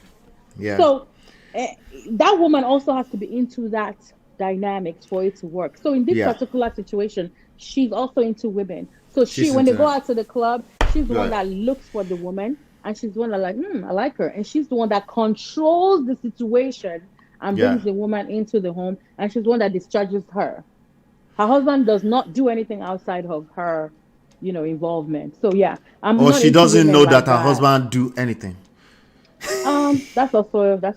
Yeah, I think it's But dangerous. one thing is this, Yes. right, Sherry, and let's be real, okay? Yeah. In a home where they have an understanding, where they work together and know the rules, they don't break the rules. They know breaking the rule is off the limit. That's why they allow themselves that. So, say for instance, we agree that we both go to a swingers club. We're not encouraging this. We don't encourage that on this show. Just FYI. No, we don't. But I again, don't. I we personally don't. don't. Yeah, Yeah. we're not Mhm. encouraging it. But Yeah. again, we're talking about whatever works people's boats, right? Mm-hmm. As long as they are making informed decisions. Informed decision means you are learning all the pros, negatives, consequences of your actions when it goes down to in a hand. So this Yeah. particular couple, they don't break rules, meaning we only do this together when we go out. If you go against it, you've broken the rule, and this can break our marriage. Period. They're very strict with those things. So Yeah. but we're not encouraging that on this show. First of Yeah. all, I believe that a marriage bed should not be defiled with an extra person. That's just my Yeah. personal It's opinion. so dangerous. Yeah. However, yeah. Yeah. So, I believe this to corroborate what you said. yeah. The one requirement is unity. We need to be on the same page. Yeah. Whatever that looks like. If we're on the same page and we agree to the same thing, anything can work. The question is that, is it truly unity? Is Yeah. somebody else sneaking around and doing something else? Can it open a can of worms? Can it potentially become because once you are pushing boundaries of social construct, Yeah. are you aware that there might not be, some people don't know the limit. Some people know the limit, but then they find themselves in a situation where they're like, it's just this one time. Because human beings, we are designed to break rules. We break Yeah. boundaries, So we need to have systems around ourselves to prevent such thing. At the same time, we need to be open-minded, right? Yeah. But, and we draw lines. But within our social construct as of 2023 is concerned, I don't think it's, maybe in 50 years time, I don't think that's necessary, excuse me, but I do believe in role play can work, Yeah, I do absolutely. believe that if that person is still coming to you to ask you about it, they might just need you to be open-minded. They might not actually not need it, and if they actually need it, then you got problems that you now Yeah. need to They sort might out, need to get help. Yes. yeah. Or find ways around it. Yeah. So somebody said I can do threesome. I can't do anal. Period. Did you mean See? can't? Did you mean? She can. I She's feel like telling you what Olivia she means can. can't. She's clear on what she can and cannot do. Let's just leave her alone, please. Come on Now, role playing as a village girl, that would do it for me. Like Omalata type of. I know it's weird, right? But yeah, welcome. I knew Olivia meant can't, and she said can't. It was a typo. Oh, she can't do. Okay. She can't. Okay. She says that's on period. She said that's on period. So thank you so much. I appreciate you as always. It's been my pleasure. As we've always said, we're gonna do a lot of work together. I think this was helpful for a lot of people. Right. Yeah. So, but thank you so much, Seun. We need to get you on YouTube. I know you're hogging up on your Facebook. You've been saying that. I need to explain. I need to diversify. I know. Right. But maybe we can bridge the gap and meet on Instagram. Right. We can. Let's talk about that one, right? Yeah. Okay. But yeah, thank you so much My pleasure. for gracing this occasion and for thank being you. for supporting us on the pre-launch of the book. This was a big deal. So everybody good go job. follow her. Yes, good job on your book. I actually skimmed through it. You did? I wanted to give you your flowers, you and Lola, on this. There's a thing you started with, pointing us out to look for the red flags. The book said number one red flag. So Green when flag, I went green. into the book, no. Oh, the book said number one red flag. Right. So when I went into the book, I was looking for the red flag. Where are the red flags? And then all I'm seeing is red flag. Uh-oh. Somebody called. Yeah, somebody called. Everybody's saying thank you so much, Sister Seun. Even came back for the extra time. Yes, she did. Seun is my G now. She came back. She's trying to make it back now. Let's see if she can make it back. Yeah, she'll probably try to come back in just to say. I know she will want to say bye properly. Thanks, great show. I'm a Facebook junkie, so expect me to show. I'll tag you to get together, brother Ben. I'll tag you guys together on Facebook so you guys can follow each other. You know, I told you. Ola, I know she will want to say bye properly. I know she will come back. Yeah. I had to. Sorry, I have to figure out a way around this when I'm coming on the show, so I don't get calls. It's probably plane mode, and make sure you're on Wi-Fi. Okay, that's all. Yeah. Okay, that's what I'll do. All right. So I really wanted to give you your flowers of that, and this is to encourage everybody else to go read the book. So when I was looking for the red flags, all I'm now seeing is, to start as, are your green flags, and he caught my. I'm like, Somebody's trying to get her. They're trying to get her. Yeah, the book. I promise you're gonna get a lot out of the book. The book is dropping in 7 days' time, and don't tell anybody yet. Don't tell anybody yet. Okay. If you want the audio book, it's already live. The audio book is on audible.com already. Okay. Go check it out. Just make sure you leave a review, okay? Don't tell anybody, okay? Third time is a charm, and I can get out of here. But thank you, everybody. Go get Ola's book. Number 1 red flag is worth it. Thank you so much, yo. Yes. Thank you for having me. God bless you. I'll talk to you behind the scenes. All right. Bye.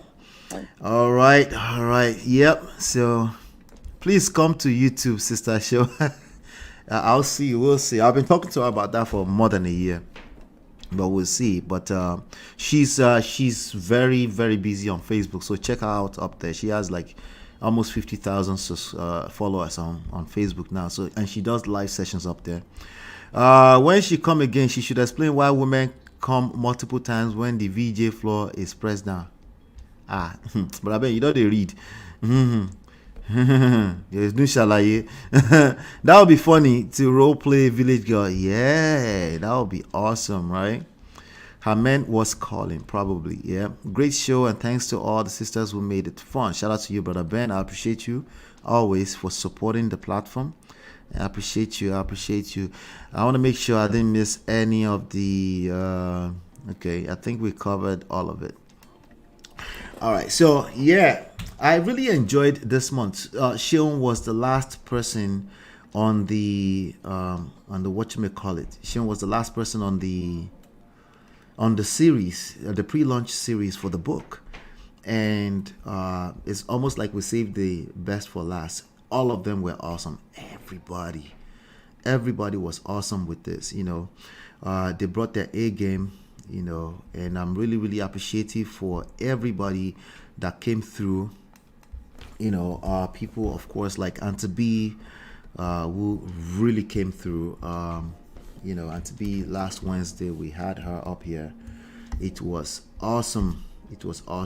You know, and but we do have some sessions coming up. Okay, my wife. I'm gonna be doing my wife. If you want, Chinye says she got the Audible, so Chinye is already in there, you know, so check it out. So my wife will be here tomorrow.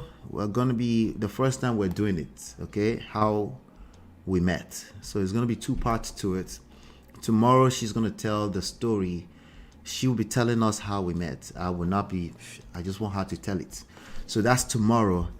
It's going to be a lot of fun. It's relaxed, chillax, Sunday evening. So come out. It's part of the pre-launch. Okay. On Friday, we will also come back together again and do a second part to the how we met. And in that time, I might chime in because, you know, our experiences might be different. Who knows? But it's the first time we're doing it on this YouTube platforms, you know. So please come by and support. Here's what I really need you with when it comes to the book. Right after it launches, we're going to get into another segment of the campaign. We need 100 reviews on Audible, and we need 100 reviews on Amazon.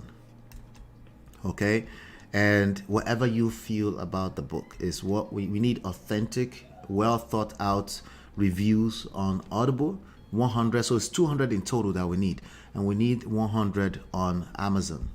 Okay, you can help us a great deal if you do that for us.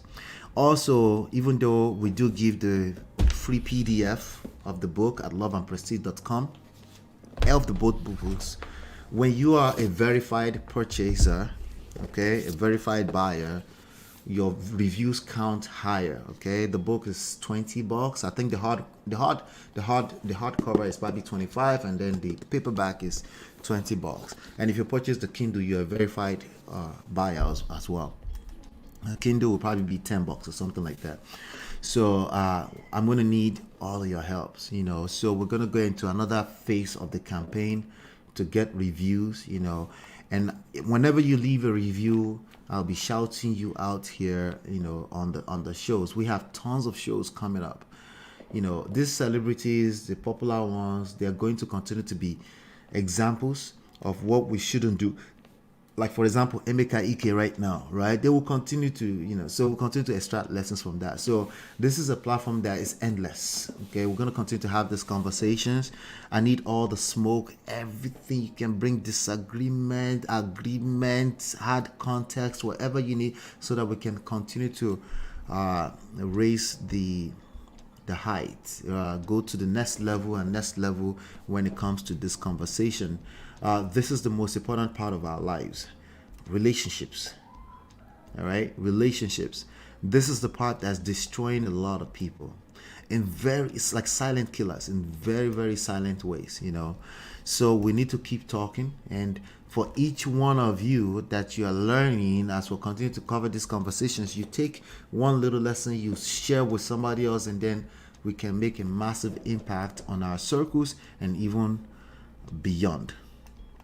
Okay, so shout out to everybody. I appreciate you, Adana. I appreciate you, Mo Fresh, Cynthia, everybody, Brother Ben, everybody, and all the brothers watching behind the scenes. I know you guys are busy listening. I appreciate you always. Okay, so do me a favor as you're on your way out. If you haven't done that yet, make sure you hit the like button, share, subscribe, turn up your notifications so you're notified anytime we go live. All right, hopefully you've been enlightened and educated. I'll see you tomorrow evening on the next one right here, 5 p.m. Eastern Standard Time, New York time. Peace. Beautiful girl, sparkling eyes, killing thing. I find a beautiful girl. Girl, it's your love that I've been missing. I miss all your hugs, your touching and kissing. Make love on the floor, the couch in the kitchen. One love enough, we done enough.